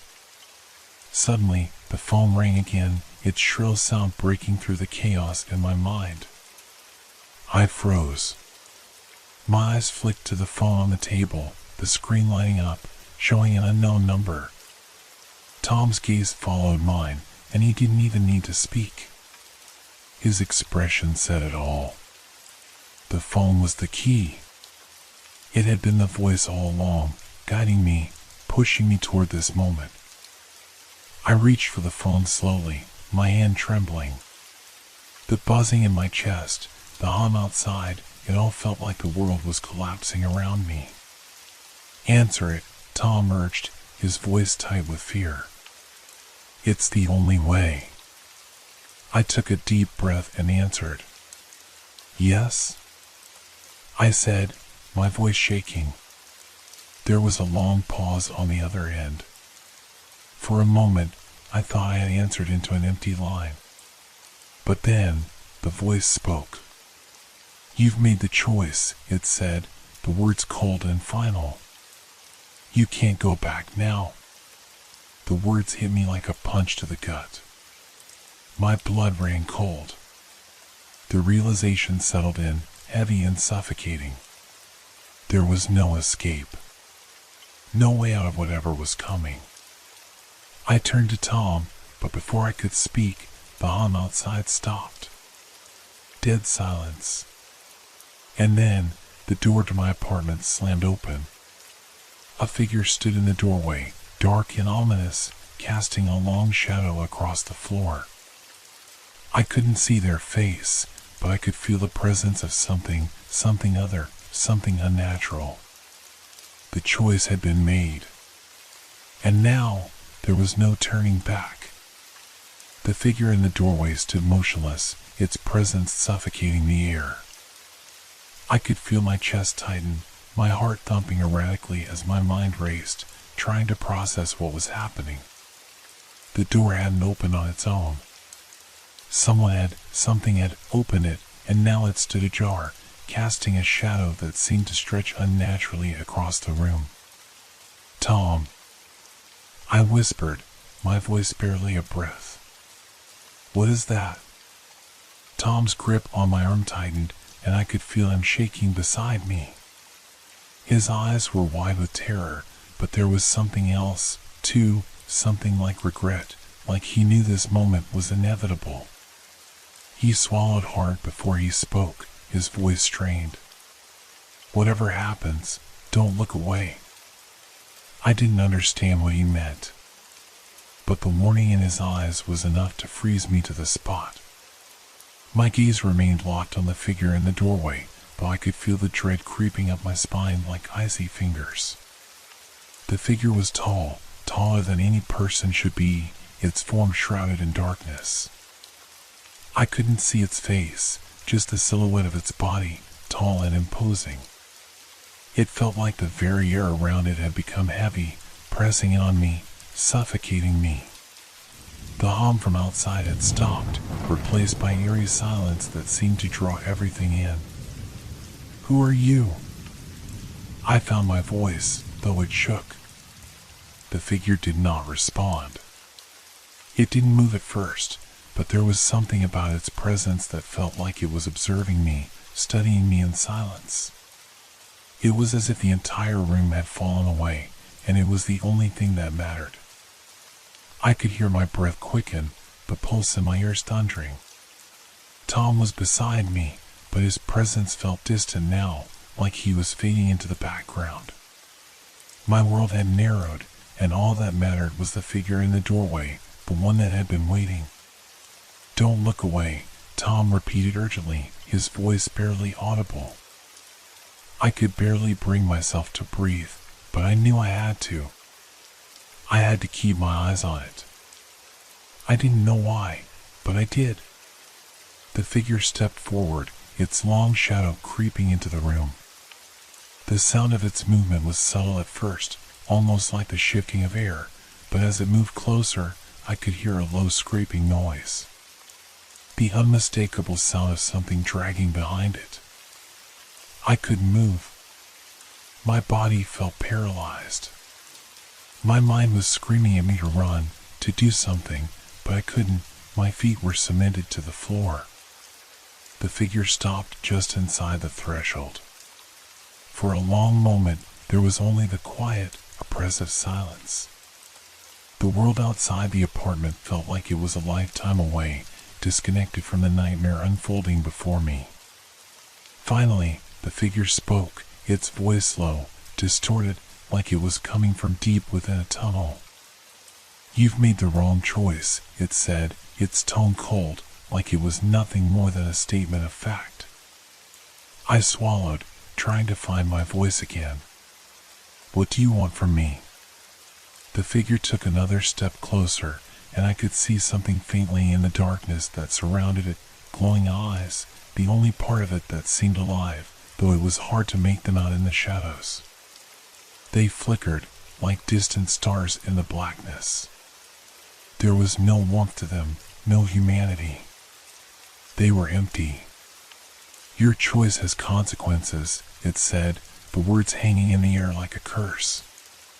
"And now, you will understand." Suddenly, the room seemed to spin. The ground beneath my feet felt like it was shifting, warping. The walls closed in, the space narrowing, and the hum returned, louder than before, shaking the very foundations of the apartment. I could feel the vibrations in my bones, in my teeth. Then, just as quickly as it started, everything stopped. The figure was gone. I blinked, disoriented, trying to comprehend what had just happened. The door was still open, but the room had returned to its normal state, as if nothing had changed. There was no figure. No presence. Only the lingering tension in the air, like the calm after a storm that was about to hit again. I turned to Tom, but he was staring at me, his expression unreadable. His lips were moving, but I couldn't hear what he was saying. The ringing in my ears was too loud. I tried to focus on him, but something was wrong. Something had shifted. The world around me felt different. I could sense it, like a distortion in reality itself. And then, everything came rushing back, the voice on the phone, Tom's warnings, the choice, the figure in the doorway. "You were right," I said, my voice trembling, but I didn't know if Tom could hear me. I shouldn't have ignored the warning. Tom's eyes were wide, his face pale. He stepped toward me, but his movements were slow, hesitant, as though he wasn't sure if I was still the same person he knew. "You don't understand," he said, his voice strained. "It's already too late." I looked at him, but something in his face made my stomach drop. The expression he wore, it wasn't just fear. It was something worse. Something darker. I realized then that whatever had happened, whatever choice I had made, it wasn't just about me. It had changed everything. For both of us.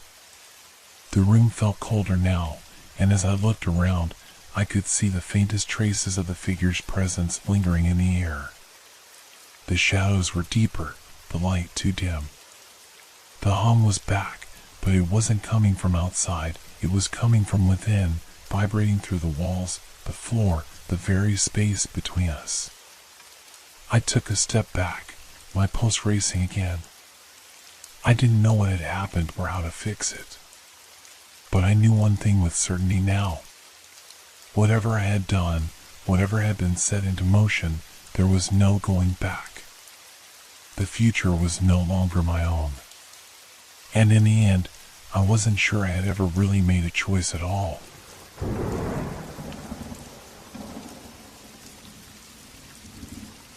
I've always wondered if time could really be measured. Not by hours or minutes, but by the weight of moments, the ones that linger after something significant happens. But when I walked into that old, dusty shop and laid eyes on the clock, I didn't expect it would change everything. The shop was tucked away on a forgotten street, hidden behind a veil of ivy.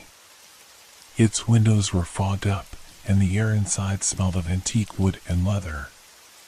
There was something almost alive about the place, as though it had been waiting for someone. The old man at the counter didn't look up when I entered. He was hunched over a pile of objects, sorting through them with careful precision. I didn't have any particular reason to be in that shop. It wasn't the kind of place where you went in search of something. But something about it felt inevitable. And then I saw it, a clock, sitting on a shelf in the corner, tucked behind an array of glass figurines. It was simple at first glance. No hands, just an empty face where the numbers should have been. The absence of time felt unsettling, like a piece of a puzzle missing. It beckoned me in a way I couldn't explain. I asked the shopkeeper about it. He didn't respond immediately, but his eyes seemed to flicker with a knowing look. Then, slowly, he spoke. "That clock," he said, his voice raspy, "shows the time of things that haven't yet happened. Events that are about to unfold." I frowned, unsure if I'd heard him correctly. "What do you mean? How can it show time for things that haven't happened yet?" The shopkeeper's lips curled into a faint, unsettling smile. "You'll see," he said simply. "But be careful. Once you know the time of something, it becomes a part of you. You can't forget it." I didn't understand then, but the words stuck with me as I bought the clock and walked out of the shop. The moment I held it in my hands, I felt a strange pull, as if the clock was connecting me to something beyond my comprehension. Something hidden. That night, as I set the clock on my bedside table, I couldn't resist looking at it. The face was still empty, but the air around it seemed to hum with anticipation. I had the unsettling feeling that I was being watched. When I glanced back at the clock, it was as if it had changed. On the face, there was now a number. No hands, no markings, just the number 5. I stared at it for a moment, unsure of what it meant. 5 what? 5 minutes? 5 hours? But it wasn't just the number that disturbed me. It was the sensation that something was coming, something inevitable. I tried to dismiss the feeling, but it lingered in my mind. And then, just as I was about to close my eyes, I heard a sound, a muffled crash from the living room. My heart skipped a beat. I rushed out of bed, my pulse quickening. When I reached the living room, the source of the sound became clear. The bookshelf had fallen over, books scattered across the floor, but nothing seemed out of place beyond that. I looked back at the clock. The number 5 was still there, but now the feeling was stronger, almost overwhelming. It was as if the clock was watching me. Not in the way something might observe you, but in the way something knows what will happen next. Days passed, and I kept looking at the clock. Every time I glanced at it, the number would change. First it was 5, then 3, then 8. It was always a number that didn't make sense until I saw it one evening. The number on the clock read 1. I froze. It was the day I had to make a choice. A choice I had been putting off for weeks, whether to accept a job offer in another city, to leave everything behind, or to stay and keep living the life I had grown accustomed to. I had been torn, but something told me that this decision was larger than just the job. As the clock read 1, I felt the weight of it pressing down on me. I wasn't just choosing my future, I was choosing a path that would ripple into something much darker. When I looked back at the clock, I saw something else. The number had faded, leaving the clock face empty again. I could hear my own heartbeat as I stared at it, my hands trembling. The absence of the number felt ominous, like it had shifted into something else. The clock no longer felt like a tool to show time, it was telling me something. Something that wasn't clear, something that I couldn't understand yet. And that was when I heard it, a knock at the door. I froze again, and the world outside the room seemed to pause. The knock came again, louder this time. I stood there for a long moment, staring at the clock, feeling an undeniable sense of dread settle in my chest. What had I done? What was the clock trying to warn me about? I wasn't sure if I wanted to open the door. I wasn't sure if I could. The clock didn't give me any answers. It only raised more questions. But I knew one thing for certain now. Whatever was on the other side of that door, whatever was about to happen, it had already been decided. And I was just standing there, waiting for it to unfold. I didn't open the door right away. The knock echoed in my ears, sharp and insistent, but I couldn't make myself move. My mind raced, and yet it felt like the room had become suffocatingly still. Time was crawling, stretching into something unrecognizable, and the clock on the table seemed to be at the center of it all. It was silent now, the face still blank, but the weight of it felt heavier than before, like it was waiting for me to make a choice. For a moment, I thought about ignoring the knock. I could pretend I hadn't heard it, go back to my life, and let the strange feeling pass. But deep down, I knew that wasn't an option. Not anymore. I approached the door slowly, each step feeling more like a reluctant surrender than an action. The air around me seemed to thicken with each passing second, as if the house itself was holding its breath. My hand hovered over the doorknob, but I couldn't bring myself to turn it. Another knock came, louder this time. I pulled open the door, and there, standing on the other side, was a man. He was tall, with a gaunt face and eyes that were too intense to look into for long.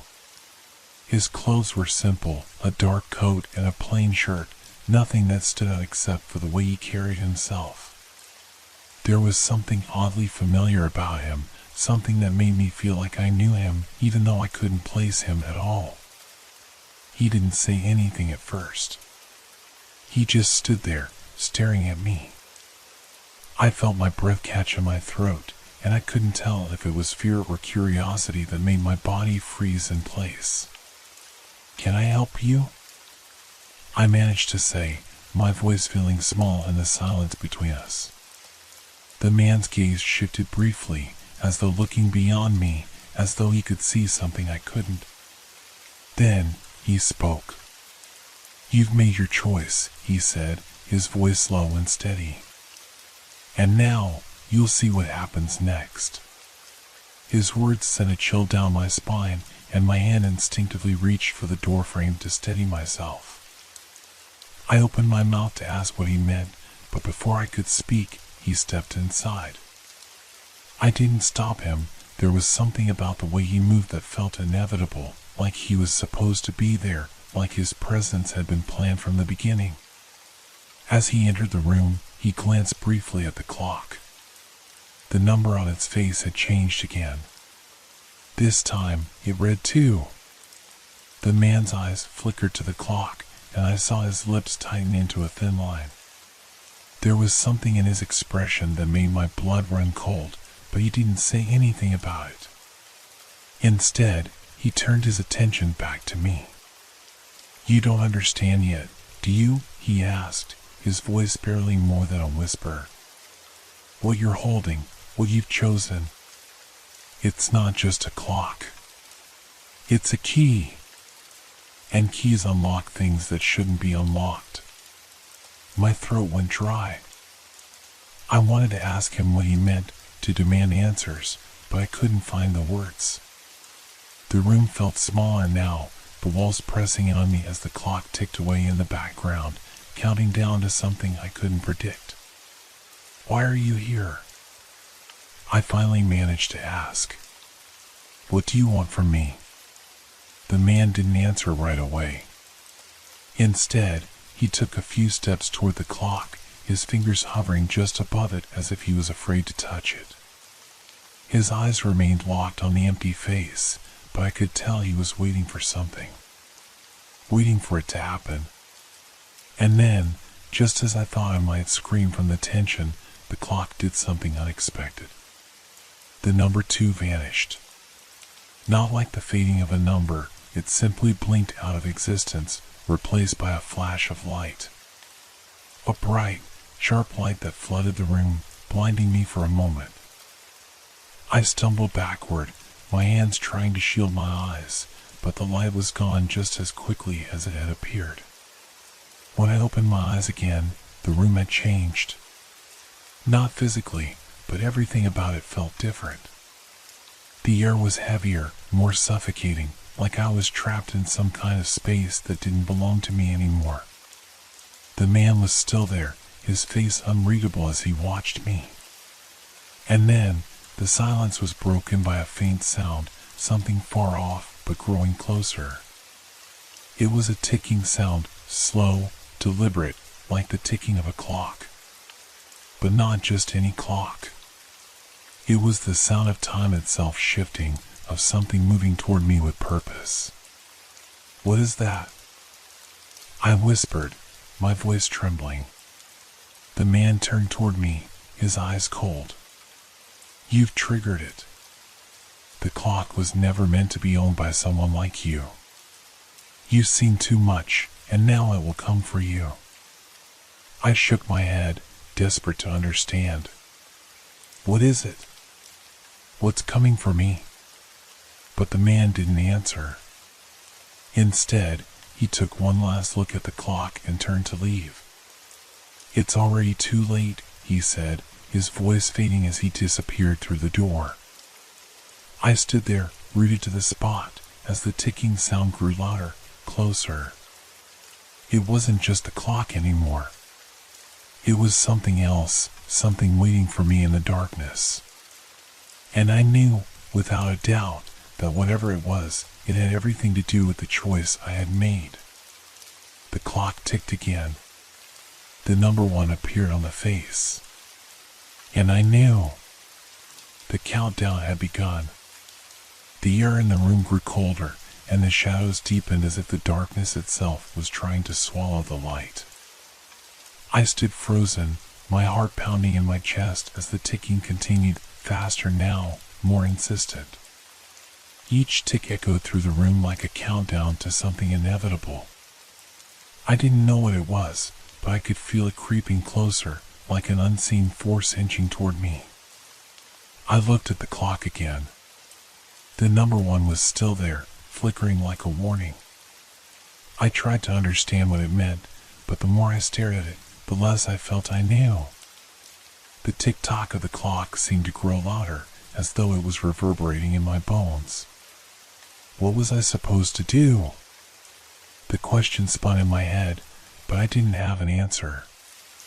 The man, whoever he was, had left, but his words remained, rattling inside me. "You've triggered it," he had said. "The clock was never meant to be owned by someone like you." His voice echoed, mixing with the ticking sound. I couldn't shake it. I had no idea how much time had passed since he left. I didn't even know what time it was anymore. The clock without hands was the only way to track time, but it wasn't helping, it was making time feel irrelevant. The longer I stood there, the more I felt as if I were becoming part of the room, part of the shadows. I moved toward the window, hoping that some fresh air would clear my mind, but as I pulled back the curtain, the view outside only unsettled me further. The sky was an unnatural shade of gray, thick clouds swirling like a storm that would never break. The street below was deserted, and even the usual sounds of the city felt muffled, distant, as though the world was holding its breath. I turned back to the clock. The ticking had become deafening, and with each tick, a knot of dread tightened in my stomach. The clock face was now blank again, no numbers at all. But the ticking continued, And then I saw it. Something small, something almost imperceptible, but unmistakable nonetheless. A shadow. It flickered on the wall, just beyond the clock. It wasn't cast by anything in the room, but it moved, stretching and shrinking as if it had a life of its own. I blinked, and when I looked back, it was gone. But the sense of unease remained. Suddenly, the ticking stopped. I froze. The silence was suffocating, pressing in on me from all sides. The absence of sound was worse than the ticking. It was like a void had opened up where there had been time before. My breath caught in my throat, and for a moment, I wasn't sure if I was breathing at all. Then, the clock face changed again. The number 3 appeared, and with it, a faint whisper, so quiet I almost thought I imagined it. But then it came again, this time clearer. It's time. I swallowed hard, feeling my knees weaken. The clock was telling me it was time, but for what? I looked around the room, trying to find something familiar, something real to hold on to. But everything seemed distant, out of place, as if the walls themselves were closing in on me. Then, the door slammed open. I jumped back, my pulse racing as I turned to face the intruder. But there was no one there. The door hung open, the silence surrounding me even more oppressive now. It was as though the room itself had become part of the clock, frozen, waiting for something to happen. The ticking started again. Faster. Louder. And then I saw it. A figure appeared in the doorway, but it wasn't a person. It was a shape, a dark silhouette that loomed in the entryway. It didn't move, didn't make a sound, but I felt its presence, felt the weight of its stare on me. My heart raced as the figure seemed to grow taller, expanding until it filled the doorway completely. Its outline was fuzzy, indistinct, but there was something about it that made my blood run cold. It was as if it was waiting for me to do something, to make a decision. But what was there to decide? The clock had already started its countdown, and the figure, whatever it was part of it, part of this twisted game. I could feel it in my bones. The ticking grew louder, faster, until it was all I could hear. I glanced at the clock. The number 3 was still there, but it began to flicker, and then it changed to 2. I could hear the figure's breath now, a shallow, raspy sound that sent chills down my spine. I could feel it closing in, the air thickening, and I knew, deep down, I couldn't escape. Whatever was coming had already been set in motion, and I was trapped in its wake. I tried to move, to run, but my legs felt like lead, and the room spun around me. The figure stepped forward, and with each step, the ticking grew louder, faster, until it drowned out everything else. Was this the moment? I couldn't move. I couldn't think. The figure reached out with an arm that seemed to stretch, its hand just a few inches from mine, and in that instant, everything froze. The clock had stopped. The ticking was gone, but the darkness, it was everywhere. And as the clock blinked back to 1, I realized there was no escape. The stillness hung in the air like an oppressive weight. My breath caught in my chest, struggling against the suffocating silence. I couldn't hear a thing, no ticking, no breathing from the figure that loomed in front of me. Everything was frozen, but it wasn't peace. It was a suspension, a trap. The figure's hand remained extended, hovering just inches from mine. I could feel its presence, like the cold breath of something ancient, something that shouldn't be here. My body refused to move, paralyzed by a force I couldn't comprehend. I stared into the dark outline of the figure, and though I couldn't see its face, I could feel its gaze boring into me. It was waiting for something. But what? What was it waiting for? The clock on the wall, the clock without hands, flickered again. I had become fixated on it, as if it held the key to everything. It had stopped, but now a soft glow emanated from its blank face, illuminating the dim room. It wasn't a light, really, just a shimmer, a strange aura that seemed to distort everything around it. The hand of the figure trembled slightly, and in that moment, the air thickened. I could taste it on my tongue, an electric charge that burned my throat. The room felt tighter, smaller, as if the walls were closing in around me. The shadows shifted, writhing like living things. I can't breathe. The pressure on my chest intensified. My legs shook beneath me, but still, I couldn't move. I was locked in place by the very thing I had ignored. The thing I thought was just a warning, just a strange object, an old clock. But it wasn't. It was a bridge to something else, something beyond time and space. And then, just as suddenly as it had stopped, the clock started again. Tick, tick, tick. It was so loud now, so intense that it felt as though the very air was vibrating. Each tick sent a ripple through my body. The figure in the doorway didn't move, but I could sense it, its hunger, its need to claim whatever was next. Time was running out. I had no idea how long I had been standing there, how much time had passed, but it didn't matter.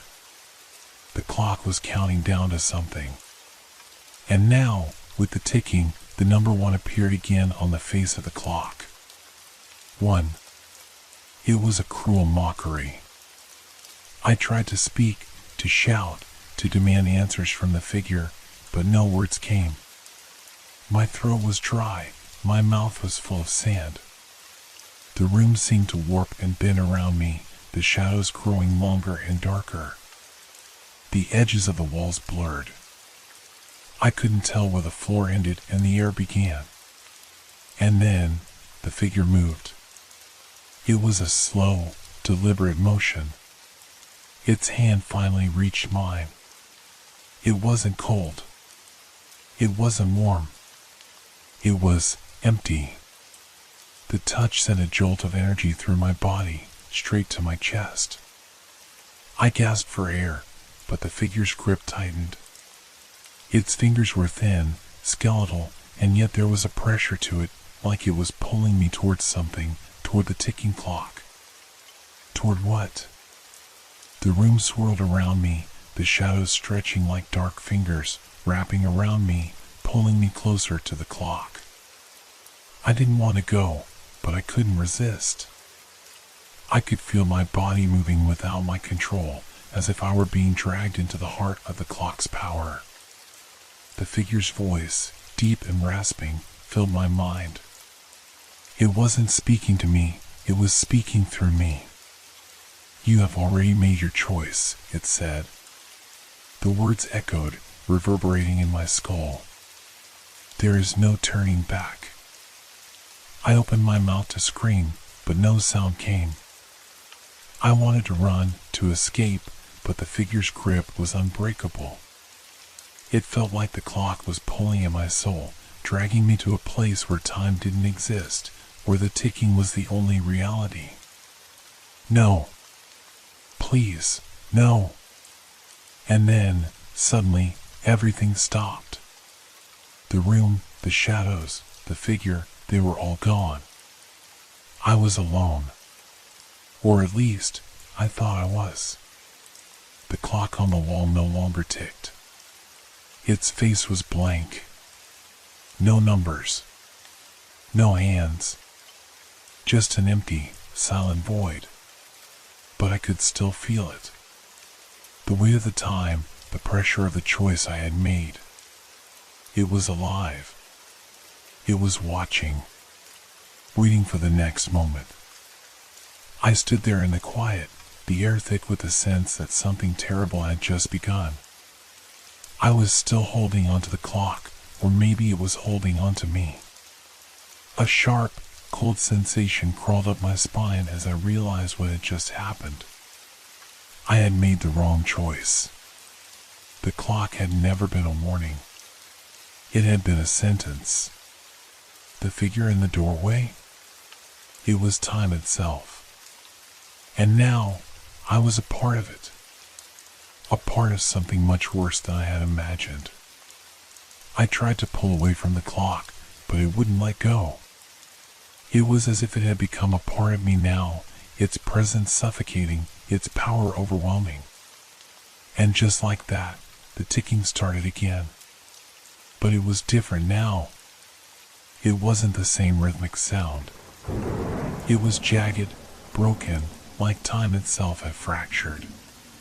Tick, tick, tick. The countdown had begun, but I didn't know when it would end, and I couldn't stop it. The sound of the ticking reverberated through the walls, louder now, each beat striking my chest like a hammer. My heart raced to keep up with it, but it was futile. The clock was outpacing me. It had control now, not just over time, but over everything. I tried to tear myself away, to turn my back on the thing that had ensnared me, but the clock's grip tightened, like invisible chains wrapping around my wrists and ankles. The air was thick, suffocating, pressing in from all sides. The darkness that had once seemed distant was now close, too close, breathing down my neck. I looked at the blank face of the clock again. The numbers were gone, but that didn't matter. Time no longer had meaning. It was a shifting, moving thing, a constant wave that had washed over me. I have no time left. The figure from before, the one that had stood in the doorway, silent and cold, was gone. I didn't know where it went. Maybe it never was real. Maybe it was just the manifestation of the clock's power. It didn't matter. The thing that haunted me now was the absence of time. The relentless ticking, with no beginning and no end. And then, like a cruel joke, I realized something.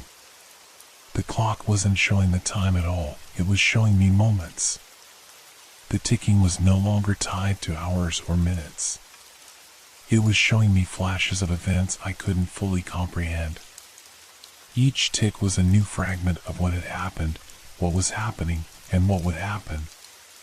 It was as if I was seeing everything at once, in fragments that bled into one another. First, it was the shadow of my own hand, stretching across the floor. Then, it was a brief flash of someone else, someone I had never met, yet I knew them as if they were a part of my own memories. There was no way to stop it. I couldn't control the images. They came, each tick pulling me deeper into the web. A scream echoed in the silence, but it wasn't mine. It was coming from somewhere distant, and yet it felt as if it were inside me. I staggered back, trying to escape, but the walls were closing in. No, it wasn't the walls, it was the time itself, tightening around me, suffocating me with its unrelenting pressure. I couldn't run. The clock had taken me, and there was no going back.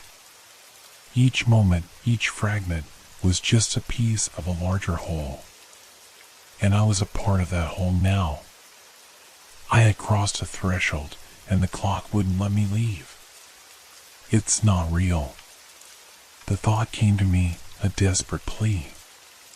This isn't real. But then I felt it. I knew it was real.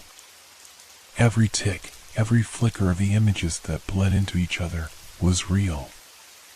Every moment I saw, every person, every place, they were all real, or they would be. The clock's ticking slowed. For a moment, I thought maybe I had won. Maybe I had escaped the grip of time. But the relief was fleeting. As the ticking faded, the world around me didn't return to its previous state. No, it twisted, reformed, and with it, I realized that I had become part of the clock. A cog in its endless machinery. The last thing I saw before the world finally stopped was the face of the clock, its blank, featureless surface staring back at me. No hands, no numbers, just emptiness. The ticking had ceased. The weight of the silence settled in. But deep inside me, I felt it, a pulse, a rhythm, a never-ending cycle. It was my heartbeat. And it was ticking in time with the clock.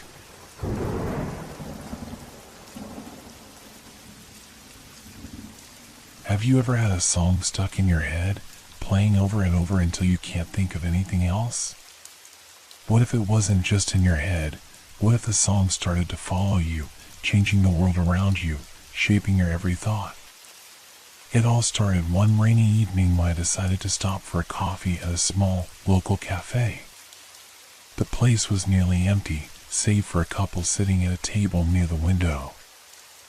I ordered my usual black coffee, no sugar, and sat at the counter, my mind lost in the hum of the city outside. Then it began. A song started playing from the cafe's speakers. It was soft at first, just a background hum, but then I started listening. It wasn't a song I knew, not by title, and certainly not by artist. But the melody, it was familiar, almost too familiar, like something I heard all my life. At first, it was just the lyrics.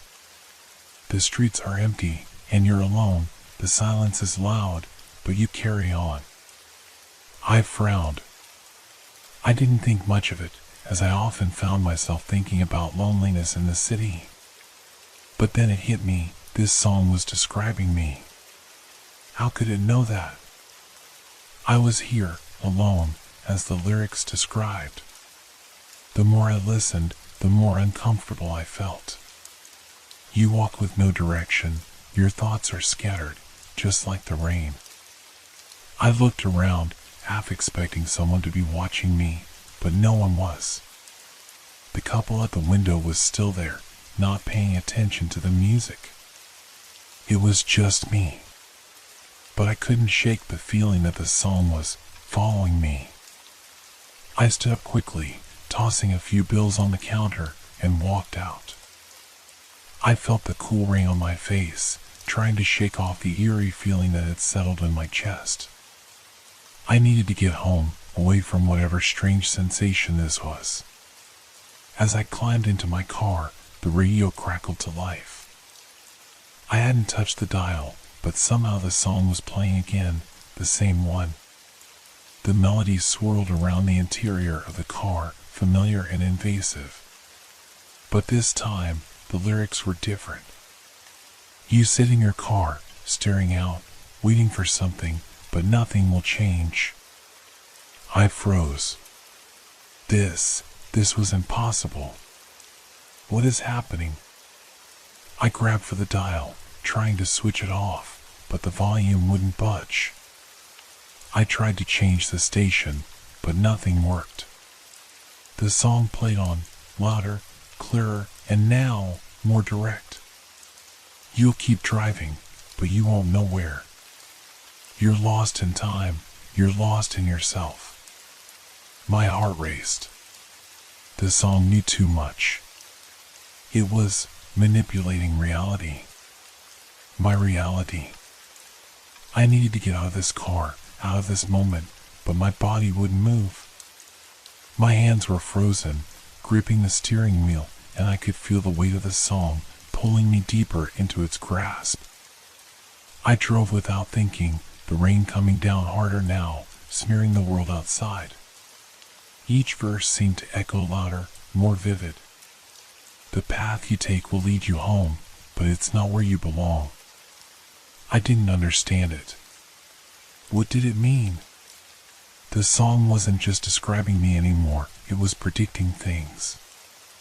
It was foretelling them. Suddenly, the car swerved, my mind snapping back to the road just in time to regain control. I'd almost missed a sharp turn. It was as if the song had distracted me, pulling my attention away from what was real. And yet, I couldn't stop listening. The song had become a part of me. I took a sharp breath and pressed the brake pedal. The song wasn't finished. The final verse cut through the car's interior like a knife. The end is coming. You will see. And then you'll understand, but it'll be too late. The static on the radio intensified for a moment, then silence. I sat there, the rain pounding against the windows, trying to gather myself. The music had stopped, but the message lingered. What did it mean? What end? And then, through the crackling silence of the radio, I heard something. It wasn't the song, but it was unmistakable. My name. A whisper in the dark, so soft I wasn't sure if I had imagined it. You will know soon enough. The voice faded, and the world around me seemed to hold its breath. I didn't know what would happen next, but I had the strangest feeling that everything, every moment of my life, had led up to this. The song had become my reality. I couldn't shake off the feeling. The song had followed me home, lingered in my thoughts even as I shut the door behind me. It wasn't just a song anymore, it was an omnipresent force, a voice that whispered to me wherever I went. I tried to ignore it. Tried to convince myself it was all in my head. But every time I reached for the radio, it was there. I didn't know what to do. How could I explain this to anyone? Who would believe me? The song that described me, that predicted my actions. It didn't make sense. I felt like I was losing my mind. The next day, as I walked into work, I passed a small cafe on the corner, the same one I had gone to the night before.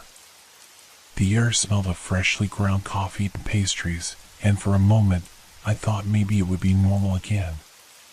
Maybe this song was a one-off, just some odd coincidence. But then, as I stepped inside, it happened.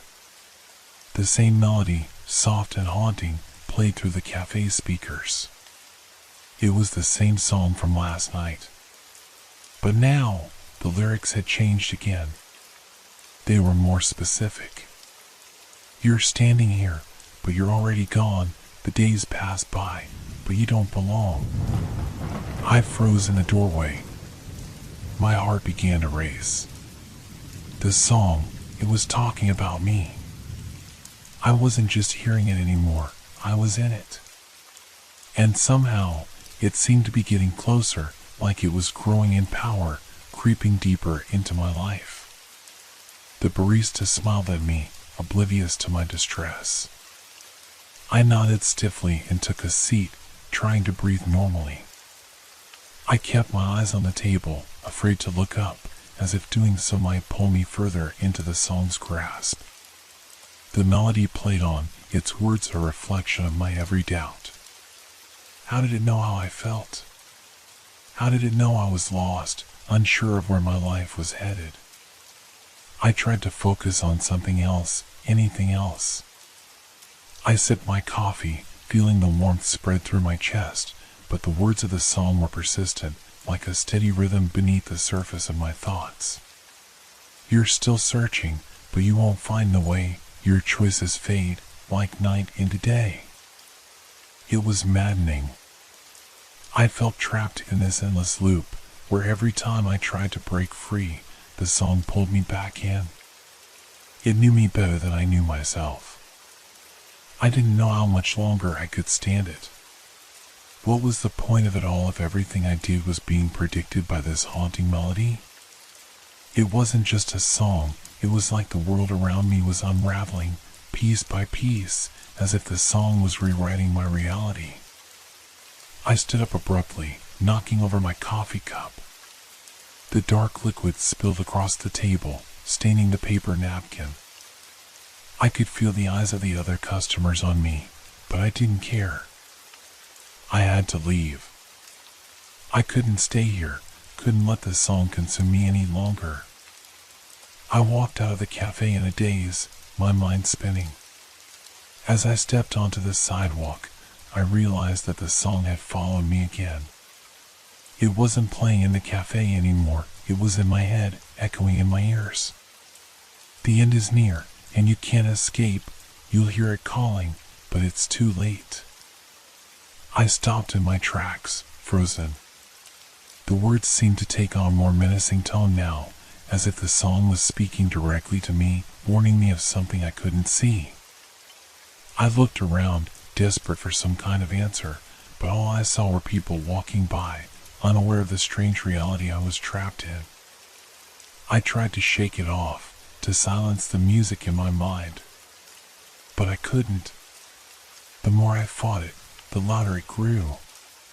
The song wasn't just a prediction anymore, it was a command. You will face the music, and it will be your choice. But know this, the song will never stop. I felt my chest tighten, the weight of those words sinking in. I had no control anymore. The song was guiding my every move, and I was powerless to resist. The end was coming, and I didn't know how to stop it. I ran back to my car, not thinking, just moving, the world around me blurring into a haze of sound and fear. The song kept playing, louder now, as I drove through the streets, trying to outrun it. But I knew, deep down, that there was no escaping it. No matter where I went, the song would follow. It had already woven itself into the fabric of my reality. You're not alone, but you'll feel the cold. The song will find you, and its story will unfold. The song wasn't just about me anymore. It was my story. And the ending, it was coming. I couldn't escape it. The song was inescapable, its melody always just at the edge of my thoughts, like a whisper in the back of my mind. Every moment, every turn, it was there, growing louder, more persistent. I started to wonder if the world itself was changing around me to match the lyrics. My life had turned into a twisted version of the song. I had been driving aimlessly for hours, trying to outrun it, trying to find some place where I could feel normal again. But everywhere I went, the song followed. In a diner, it played softly over the speakers, its lyrics shifting to reflect my actions at that very moment. He sits alone, lost in his mind, running from the past, but it's hard to find. It was a cruel joke. I wasn't running from the past, I was running from something I couldn't even understand.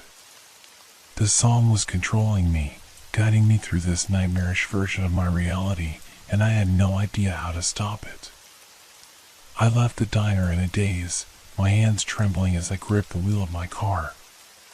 The song played again, louder this time, and the words felt like they were pressing in on me, suffocating me. You think you can hide, but the song will remain. It's part of your soul, and it won't be tamed. I slammed my fist against the steering wheel, desperate for silence. But the music didn't stop. It never stopped. I had no control over it. It was inescapable. I pulled into a deserted parking lot, hoping to find some peace in the stillness of the night. The car's engine hummed softly, and for a moment, I thought maybe I could breathe. Maybe I could just close my eyes and forget. But then the radio crackled to life. It wasn't even a song anymore. It was a voice, low and familiar. It sounded like me. You think you can stop it, but you never will. The song has you now, and it always will. I stared at the dashboard, my pulse racing. The voice wasn't just in my head anymore, it was coming from the car's speakers. It was me, but it wasn't me. The lyrics were mocking me now, taunting me.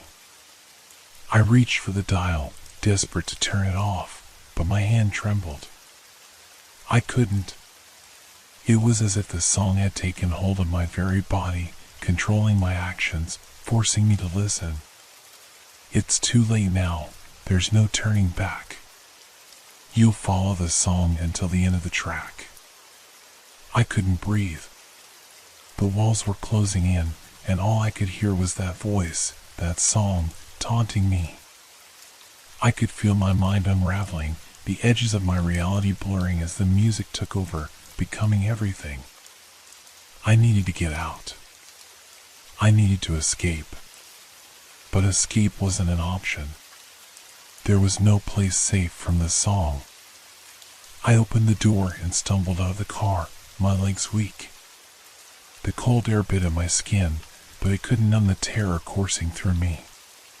My heart hammered in my chest as I looked around the empty parking lot, the stillness around me suffocating. Then, through the silence, I heard it again.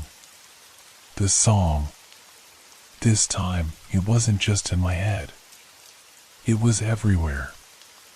You've lost yourself, and you've lost your way. The song will play on, night and day. I turned in a panic, my eyes searching for the source of the sound, but there was no one around.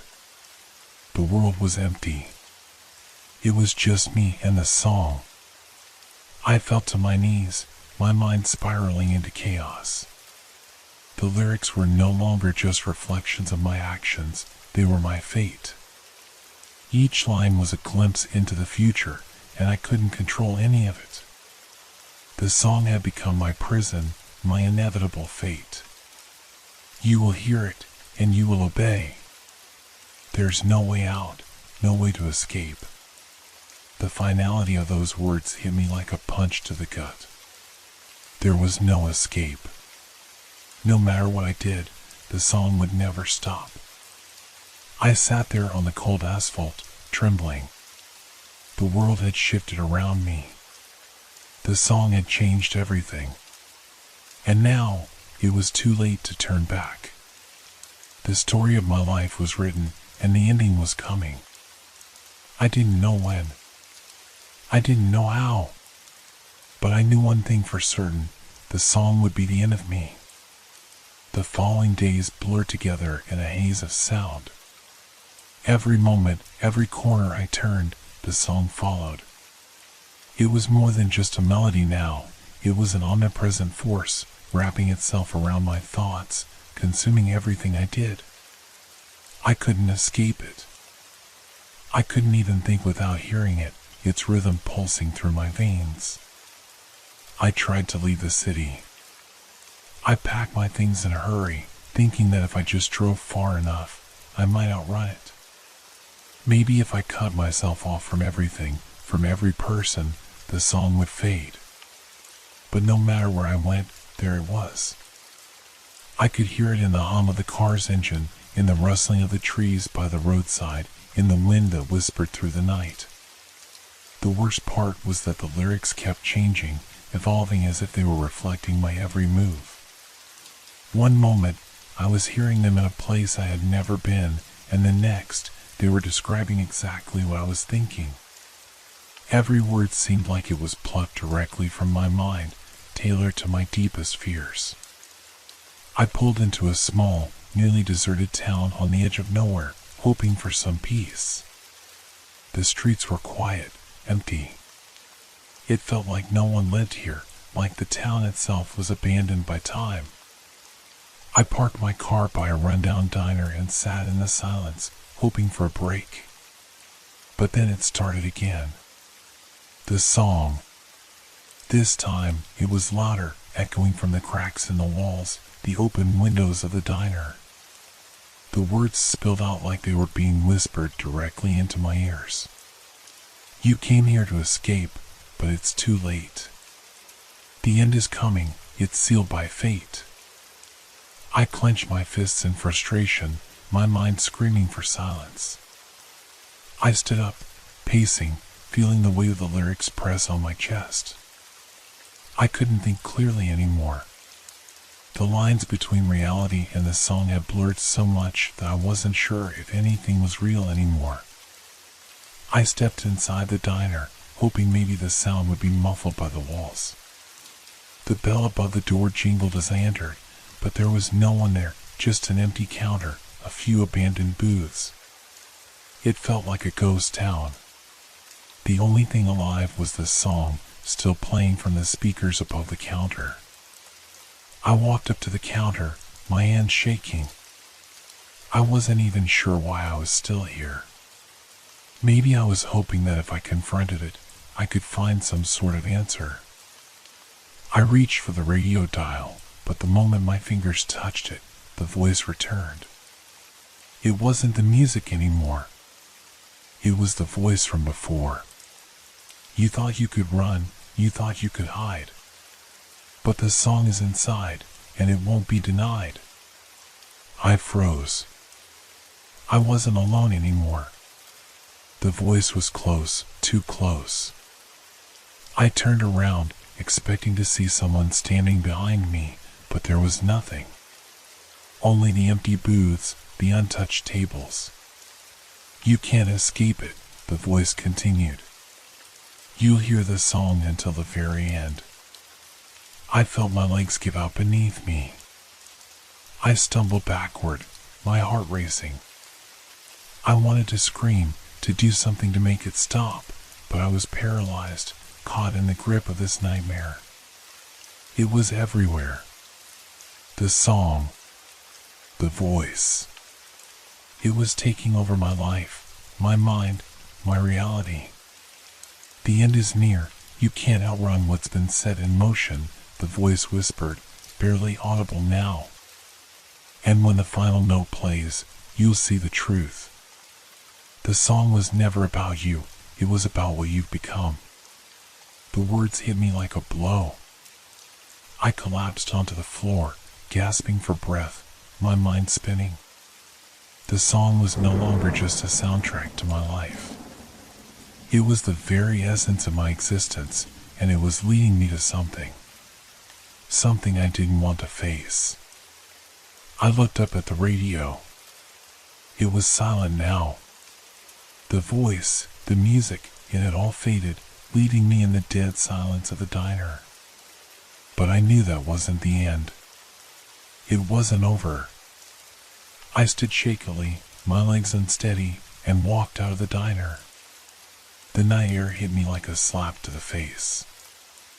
I looked around at the empty streets, the quiet town. But there was no escape. The song had already started again in my mind. You've reached the end, the final verse, it sang softly, a distant whisper in the back of my head. And when it's over, the world will change, for better or worse. I didn't know if I was ready for what was coming. But I knew one thing for sure, the song was my fate. And there was nothing I could do to stop it. The song continued to echo through my mind, growing louder, more insistent, as though it was pushing me towards something I couldn't see. I walked down the empty streets, unsure of where I was headed, or if it even mattered anymore. It felt like the world had become a stage for this twisted performance, and I was just another pawn in its game. With every step I took, the words of the song became more vivid, more defined. It wasn't just in my head anymore, it was everywhere, wrapping around me like a suffocating blanket. The end is near, the time is close, it's written in the air, it's the one you fear the most. I couldn't outrun it. No matter how fast I moved, the song followed.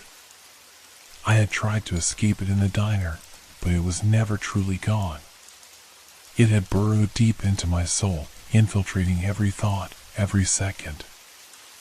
I found myself standing at the edge of the park, the place where I had first heard it, the place where it all began.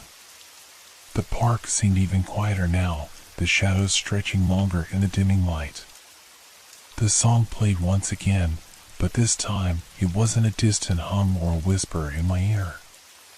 It was all around me, as if the trees themselves were singing it, their leaves rustling in harmony with the melody. I turned towards the small fountain in the center of the park. It was dark, the water barely visible under the low light, but I could feel it pulling me, just as the song had done. There was something waiting there. Something I had to face. The moment I stepped closer to the fountain, I felt it, the shift in the air, the change in the atmosphere. The song's final verse began to unfold, slow and deliberate. Now you've come to where it all ends. You can't turn back. The song's your only friend. I closed my eyes, my mind racing, my chest tight with anxiety. The world around me felt like it was distorting, bending in on itself. The trees seemed to sway, the shadows creeping closer, as if they were alive, as if they were part of this terrible symphony. The ground beneath me trembled slightly, and I opened my eyes to see the reflection in the fountain. For a moment, I thought I saw someone standing behind me, but when I spun around, no one was there. The feeling of being watched, however, remained. The reflection in the water shifted once more. I leaned in closer, my breath shallow. And then, as if the fountain itself was speaking, the last verse of the song played, louder than ever. When the final note plays, you'll see the truth. You are the end, and the end is you. The words rang in my ears, sending a jolt of terror through me. I wasn't just a part of this nightmare, I was its cause. The song had been guiding me here, to this very moment where I would face the truth about myself. I reached out to touch the water, but the instant my fingers broke the surface, everything changed. The world snapped into clarity, every sound, every image, every thought crystallizing in a single, overwhelming moment. The trees, the park, the very ground I stood on, they weren't real. They were illusions. They were part of the song, part of the fate it had written for me. I looked at my own reflection in the water, and for the first time, I saw it clearly. My face was pale, my eyes wide with fear, but beneath it all, there was something darker, something that had been hidden from me all along. The song had exposed it. The reflection in the water wasn't just me, it was the part of me that had been consumed by the song. And then, the final note played. A single, perfect sound that resonated through the air, shaking the very foundation of everything I knew. It was the end of the song, and the end of me. The song had always been about me, but not the person I thought I was. It had been about the person I had become, lost, broken, trapped in my own mind. The music had never been just a melody. It was a reflection of my own descent into madness, a descent I couldn't stop. As the final note faded into the silence, I understood. There was no escape. The song was never about fate or destiny. It was about the choices I had made, the paths I had walked down, and the life I had lived. It was the soundtrack of my own unraveling. And now, as the last echoes of the song disappeared into the night, I was left standing alone in the park. The world around me was still, empty. But I knew the truth now. The song had never stopped playing. It had simply become part of me, and I could never escape it.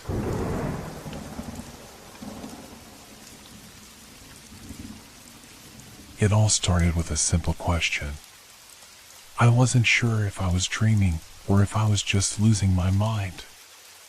How many times had I passed by that mirror and thought I saw something behind me? Just a fleeting image, a flicker that could easily be dismissed. At first, I thought it was just my mind playing tricks on me. I had been working late, staring at the same walls for hours, and my mind was exhausted. But then, it happened again. The first time I noticed it, I was just walking across the room, my feet dragging on the worn carpet. The light above flickered as I passed the mirror on the wall, and for a split second, I saw something in the reflection that shouldn't have been there. A shadow, just behind me. But there was no one in the room. I turned, expecting to see a figure standing too close for comfort, but no one was there. My breath caught in my chest, and I shook my head, trying to laugh it off. It was nothing. Except, it wasn't nothing. The shadow was always there now. No matter how many times I looked, it lingered, always just out of the corner of my eye, always standing a fraction too close to me in the reflection. It was subtle at first, just the movement of something faint in the mirror's surface, but the more I saw it, the more I felt it was different. Unnatural. I tried to ignore it, but as the days went by, it became harder to pretend that nothing was wrong. The air around me grew colder. The sounds of the house became sharper, like the house was listening, waiting. The old clock in the hallway that usually ticked steadily now seemed to echo too loudly in the silence. And that shadow, it started to move. I remember the day I first heard the footsteps. Soft, at first. Just a shuffling sound behind me, growing louder and louder. I stopped dead in my tracks. My heart thudded in my chest. There was no one there. But the shadow, it had shifted. It was closer now, as if it had taken one step forward. The hairs on my neck stood up. I tried to convince myself that I was just imagining it. I had to be. There was no way a shadow could move on its own, could it? But I couldn't shake the feeling that something was wrong. That something was waiting. The next time it happened, I stood still, staring at the mirror. I focused, willing myself to see clearly. The reflection was normal at first. My face, my clothes, the dimly lit room. But as I stared, I saw it again. The shadow. This time, it was clearer. It wasn't just a dark blur. It was a shape. A figure. A person standing behind me in the mirror. My breath caught in my throat. I spun around so fast I nearly lost my balance, but the room was empty. The cold air seemed to swallow the space around me. I was alone. But in the mirror, the figure was still there. Closer now. And then, it moved. I stumbled back. My heart was pounding so hard I thought it would burst from my chest. I couldn't move. My eyes were fixed on the reflection, watching as the shadow grew, its outline becoming more defined. A figure, tall and thin, with long, dark limbs that stretched unnaturally. It felt like it was watching me. I ran. I couldn't think, couldn't breathe. I just had to get away from it. But no matter where I went, I couldn't escape. Every time I passed a mirror, I saw it. Watching me. Growing. Closer. That was the moment I knew. It wasn't just a trick of the light. The shadow wasn't a figment of my imagination. It was real. And it wanted something. Something for me. I had to get out. But the mirrors, they were everywhere. I couldn't escape it. No matter where I went, no matter how many times I turned my back on the mirror, I could feel its presence behind me. At first, it was just a shadow. A dark blur that lingered in the corner of my eye. But now, it was something more. Something that followed me. The figure in the reflection, tall and thin, was no longer just a shadow. It had form. Its features were vague, but I could tell it wasn't like anything human. The footsteps started again.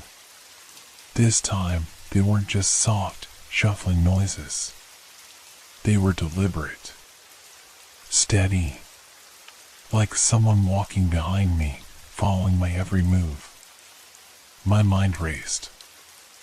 I couldn't tell if the sound was coming from the house or if it was just in my head. Every time I turned to look, the house was quiet. But in the mirror, the figure grew clearer, more defined. I tried to avoid looking into the mirror. I stopped walking past it, stopped checking my reflection. But it didn't help. The shadow was there, just waiting for me. It was as if it knew I was trying to escape it. The more I ignored it, the more it crept closer, inch by inch, as if it could sense my fear. One night, I couldn't take it anymore. I stood in front of the mirror, forcing myself to look at the reflection. The figure was right behind me. I could see its long arms hanging by its sides, the eerie movement of its limbs. Its head was tilted at an unnatural angle, staring down at me with hollow eyes. There was no sound, no movement from it, just that oppressive, suffocating stillness.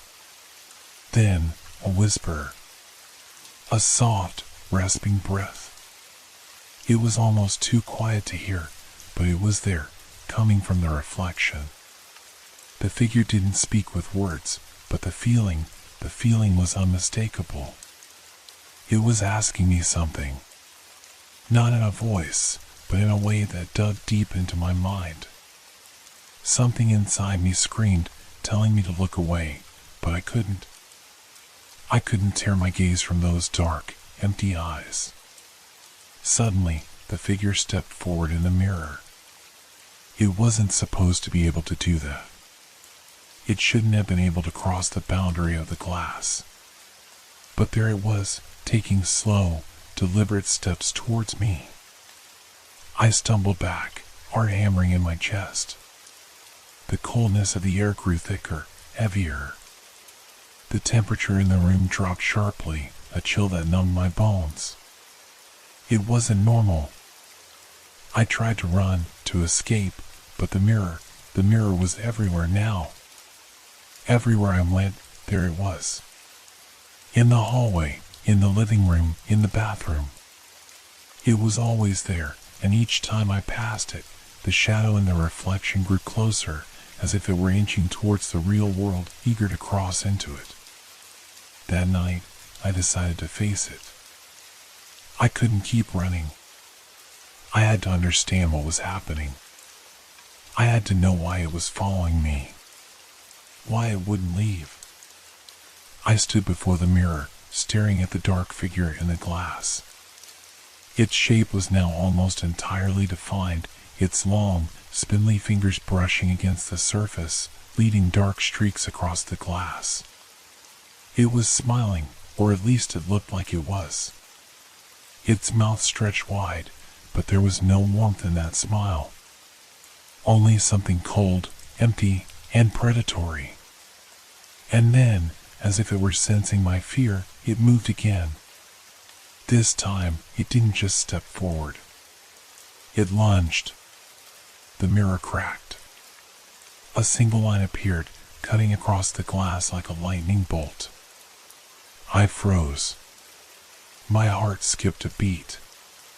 The figure was no longer confined to the reflection. It was breaking through. I ran.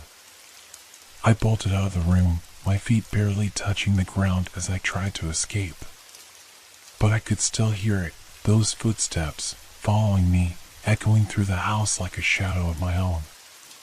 It was closer now, far too close. The feeling of its presence behind me was overwhelming, like something cold and suffocating was wrapping around my chest, pulling me back. I had to get out. But how? There was no place left to run. No corner I could hide in. It was only a matter of time before the shadow broke free, and I wasn't sure I'd survive when it did. I couldn't stop thinking about the look in its eyes. Those hollow, dark eyes that seemed to stare straight into my soul. It wanted something from me. But what? Why me? I didn't have the answers, but I knew one thing: I wasn't going to wait around to find out. Not if I could help it. But the thing is, the mirrors were everywhere now, and it was only a matter of time before the figure found its way out. I couldn't escape. The shadow was everywhere. Every mirror, every reflective surface had become a portal. a window into something dark and unknowable. I had tried to leave the house, but the moment I stepped outside, I felt it, a heavy, suffocating pressure, as if the walls were closing in on me, as if the house itself were trying to keep me inside. I went back in, desperate for a plan, but the house had changed. The familiar rooms, the ones I had spent countless hours in, felt unfamiliar now. The walls seemed to close in, the corners of each room stretched into darkness, shadows creeping where they hadn't before. The air itself felt thick, heavy, as if it was alive and watching. Every reflection was taunting me, daring me to look, daring me to see it again. And I couldn't stop myself. Every time I caught a glimpse of that glass, I found myself looking. The whispers had started too. Soft at first, like the rustling of leaves in the wind, but now they were louder, clearer. They came from the mirrors, from the walls, from the very air around me. I could hear them everywhere, low, guttural sounds that made my skin crawl. They weren't words, but I could feel the meaning behind them. A pull. A call. I couldn't think straight anymore. My mind was unraveling, and I was afraid I was losing control. Every reflection seemed to stretch and distort, as if the room was warping and twisting with each glance. And there, always, the shadow was getting closer. It followed me through every room, its outline growing larger, more defined. Each time I looked, it was standing closer to me. The air grew colder still, and with each breath, I felt like I was inhaling something foul, something wrong. I tried to barricade the mirrors. I covered them with sheets, with towels, anything I could find, but the more I tried, the more I could feel it pressing in on me. I knew it was there, just behind the glass, watching, waiting. No matter what I did, it found a way to seep through, its dark presence lurking in the reflection of a picture frame, in the surface of a spoon, in the glint of a doorknob. I couldn't breathe. I couldn't think. My hands shook, and my heart raced as I moved through the house, trying to stay away from the mirrors. But it was impossible. The closer I got to the windows, the more I felt the cold creeping up my spine. It wasn't just the mirrors anymore. The shadow had infected the very walls of the house. It was inside of me now. I could feel it. That night, I sat in the corner of the living room, my back pressed to the wall. My hands were clenched around my knees, my eyes wide and desperate, scanning the room. The clock was ticking louder now, its rhythm slow and heavy, like the beat of a dying heart. The whispers were getting louder, more urgent. The air was thick with it, something was coming. I couldn't stop my eyes from wandering. I turned to the old mirror on the wall. I hadn't covered it yet. Something about that mirror felt different. Something told me I couldn't hide from it anymore. I looked. The figure in the reflection was no longer just a shadow. It was a shape, a distorted version of something that should have been human. Its face, if you could call it a face, was elongated, its eyes black and hollow, with no light to them at all. Its mouth was wide, too wide, stretched into a grotesque grin. Its limbs were long and unnaturally thin, twisting in ways they shouldn't. It stepped forward. I could see it now, completely, its full, terrifying form, pressing closer and closer against the glass. The air in the room turned icy, the temperature plummeting to a point where my breath clotted in front of me. I could hear it now, soft, raspy breathing, as if something was straining to escape the confines of the mirror. The figure raised its hand, and for a moment, I thought it was reaching out to touch me. I stepped back, panic clawing at my throat. I couldn't breathe. My heart was racing too fast, and I could feel the blood pounding in my ears. The shadow's hand was now pressing against the glass, its fingers splayed wide, as though it were trying to push through. I could almost feel its coldness seep through the mirror. It was so close now, too close. And then, it did something I hadn't expected. The glass shattered. The sound was deafening. The sharp crack echoed through the house, and I stumbled backward, falling to the floor as the mirror splintered into 1,000 pieces. The figure, its limbs contorting in unnatural angles, was still there, standing among the shards. It wasn't in the glass anymore, it was real. I could see it now, standing before me, its form twisted and wrong. The cold was unbearable, like ice creeping through my veins. I tried to move, but my body wouldn't respond. I was frozen in place, staring at the thing that should not exist. The shadow was no longer just an image. It was in the room with me. And then, just as it reached out toward me, I heard the final whisper. A voice, soft and clear, but filled with a dark promise. It's too late. And in that moment, I realized with chilling certainty, it wasn't the shadow that was trying to escape. It was me. I had become the shadow. The room was a blur of cold and dark as I lay on the floor, trembling, unable to move. The shadow, it was right there, standing above me. Its distorted form towered, its presence overwhelming every inch of the space. The air was thick, suffocating, like I was drowning in a cold fog. The glass from the broken mirror scattered around me, sharp shards gleaming like jagged teeth, but none of them mattered. I couldn't take my eyes off the thing standing over me. It reached down, its long, thin fingers curling toward me, and I felt something cold slip over my skin like a tightening vice. My body, frozen in terror, wouldn't obey my frantic thoughts to run, to move, to scream. Then, as if understanding my fear, the shadow bent down slowly, its head tilting unnaturally as it looked at me with its hollow, black eyes. I felt its gaze seep into my soul, pulling at every thought, every fear, until there was nothing left but a hollow echo of myself. And in that instant, something in me broke. The shadow was no longer just a reflection. It had crossed the boundary between the mirror and reality. It was here, in the room, its presence suffocating me, consuming me. It was touching me now, its cold, skeletal fingers brushing against my arm, sending a chill that burned deep into my skin. Why? I gasped, barely able to speak through the weight of fear. What do you want from me? The shadow didn't answer. It didn't need to. Its smile, if you could even call it that, widened, its jagged teeth now visible in the dim light.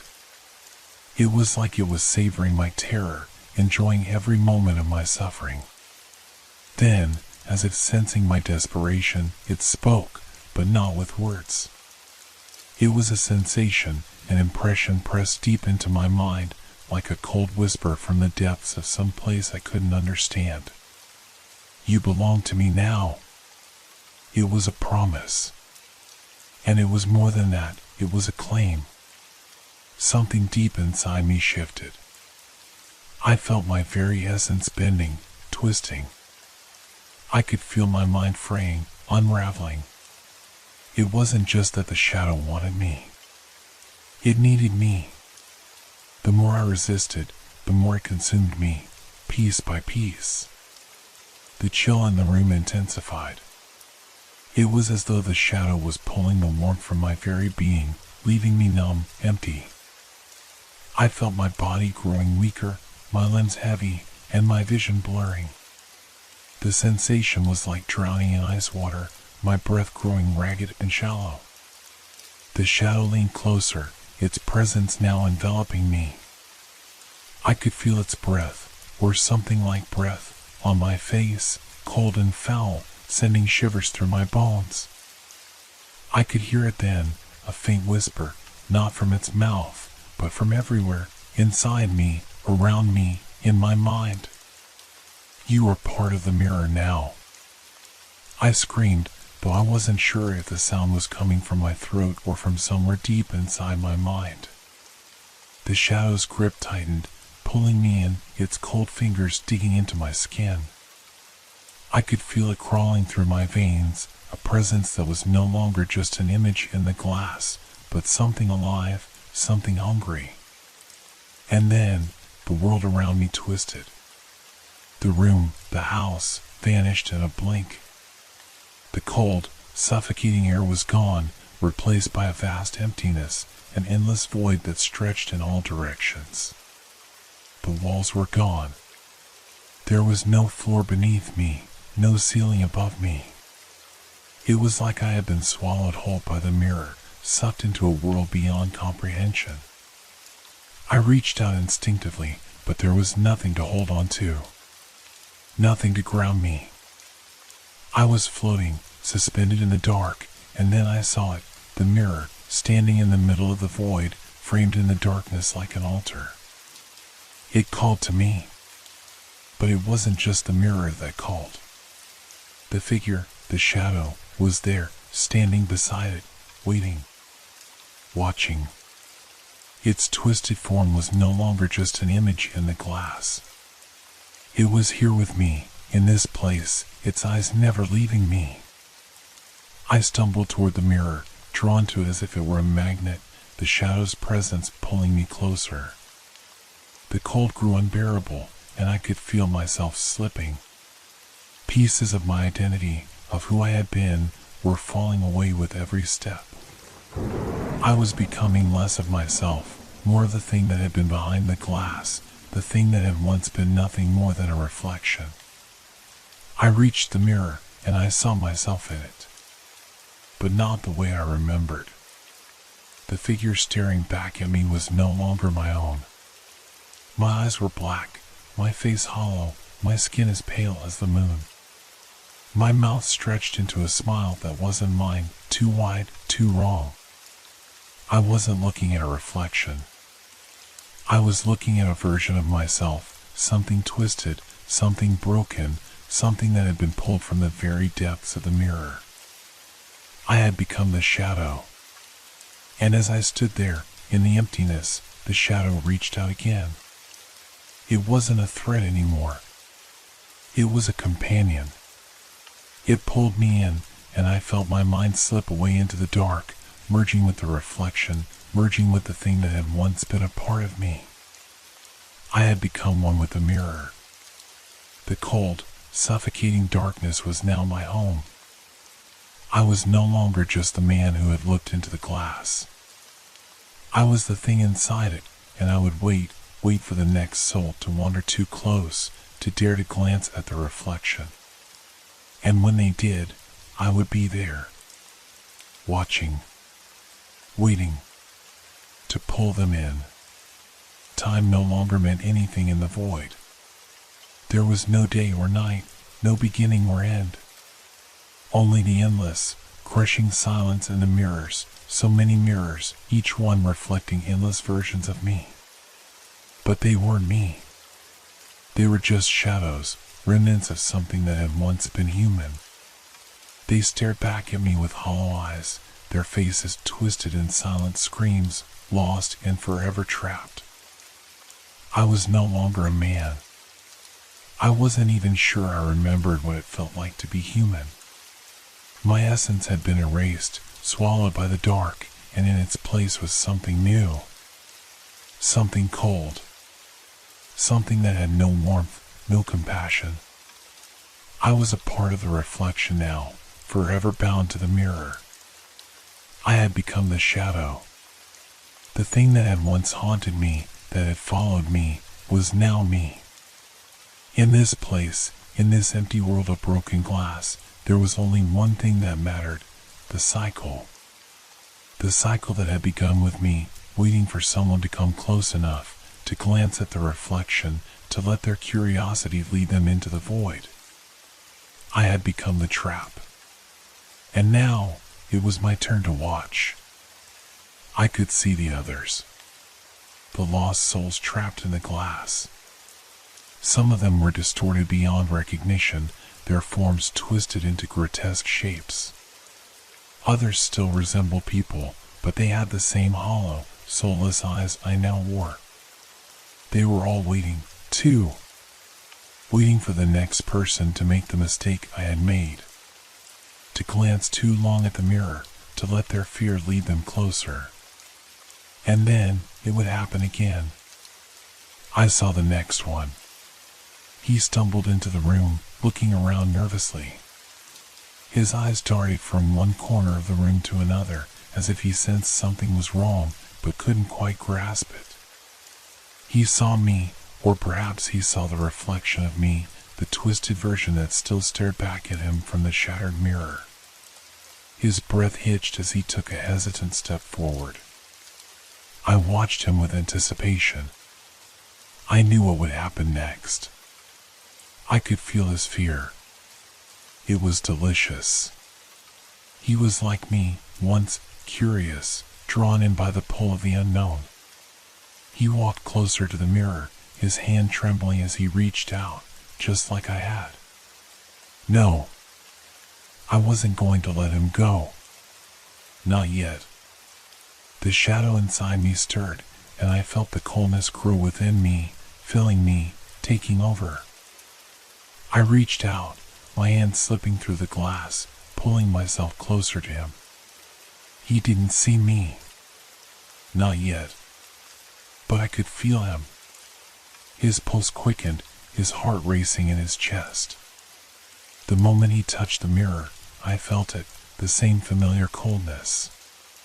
He had crossed the line. He was mine now. The shadows surrounding me stirred with excitement.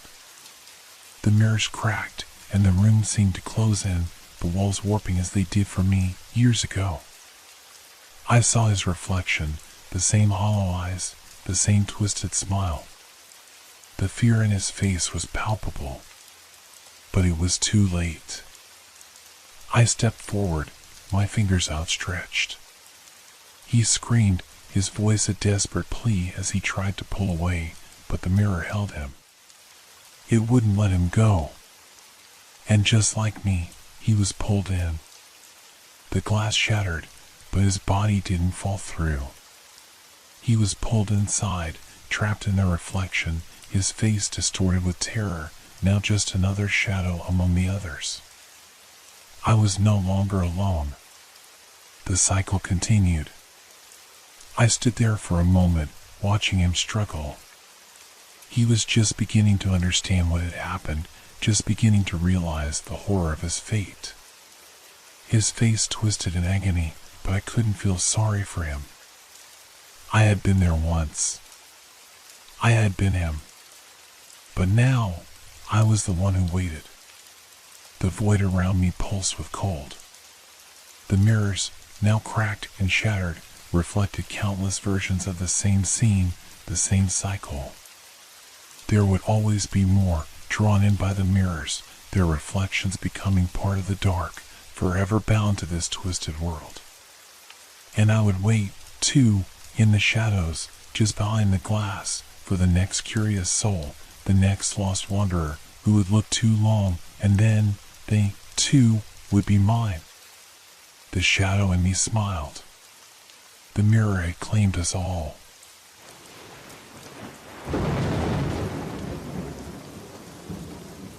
Hope your dreams are filled with fear. Good night.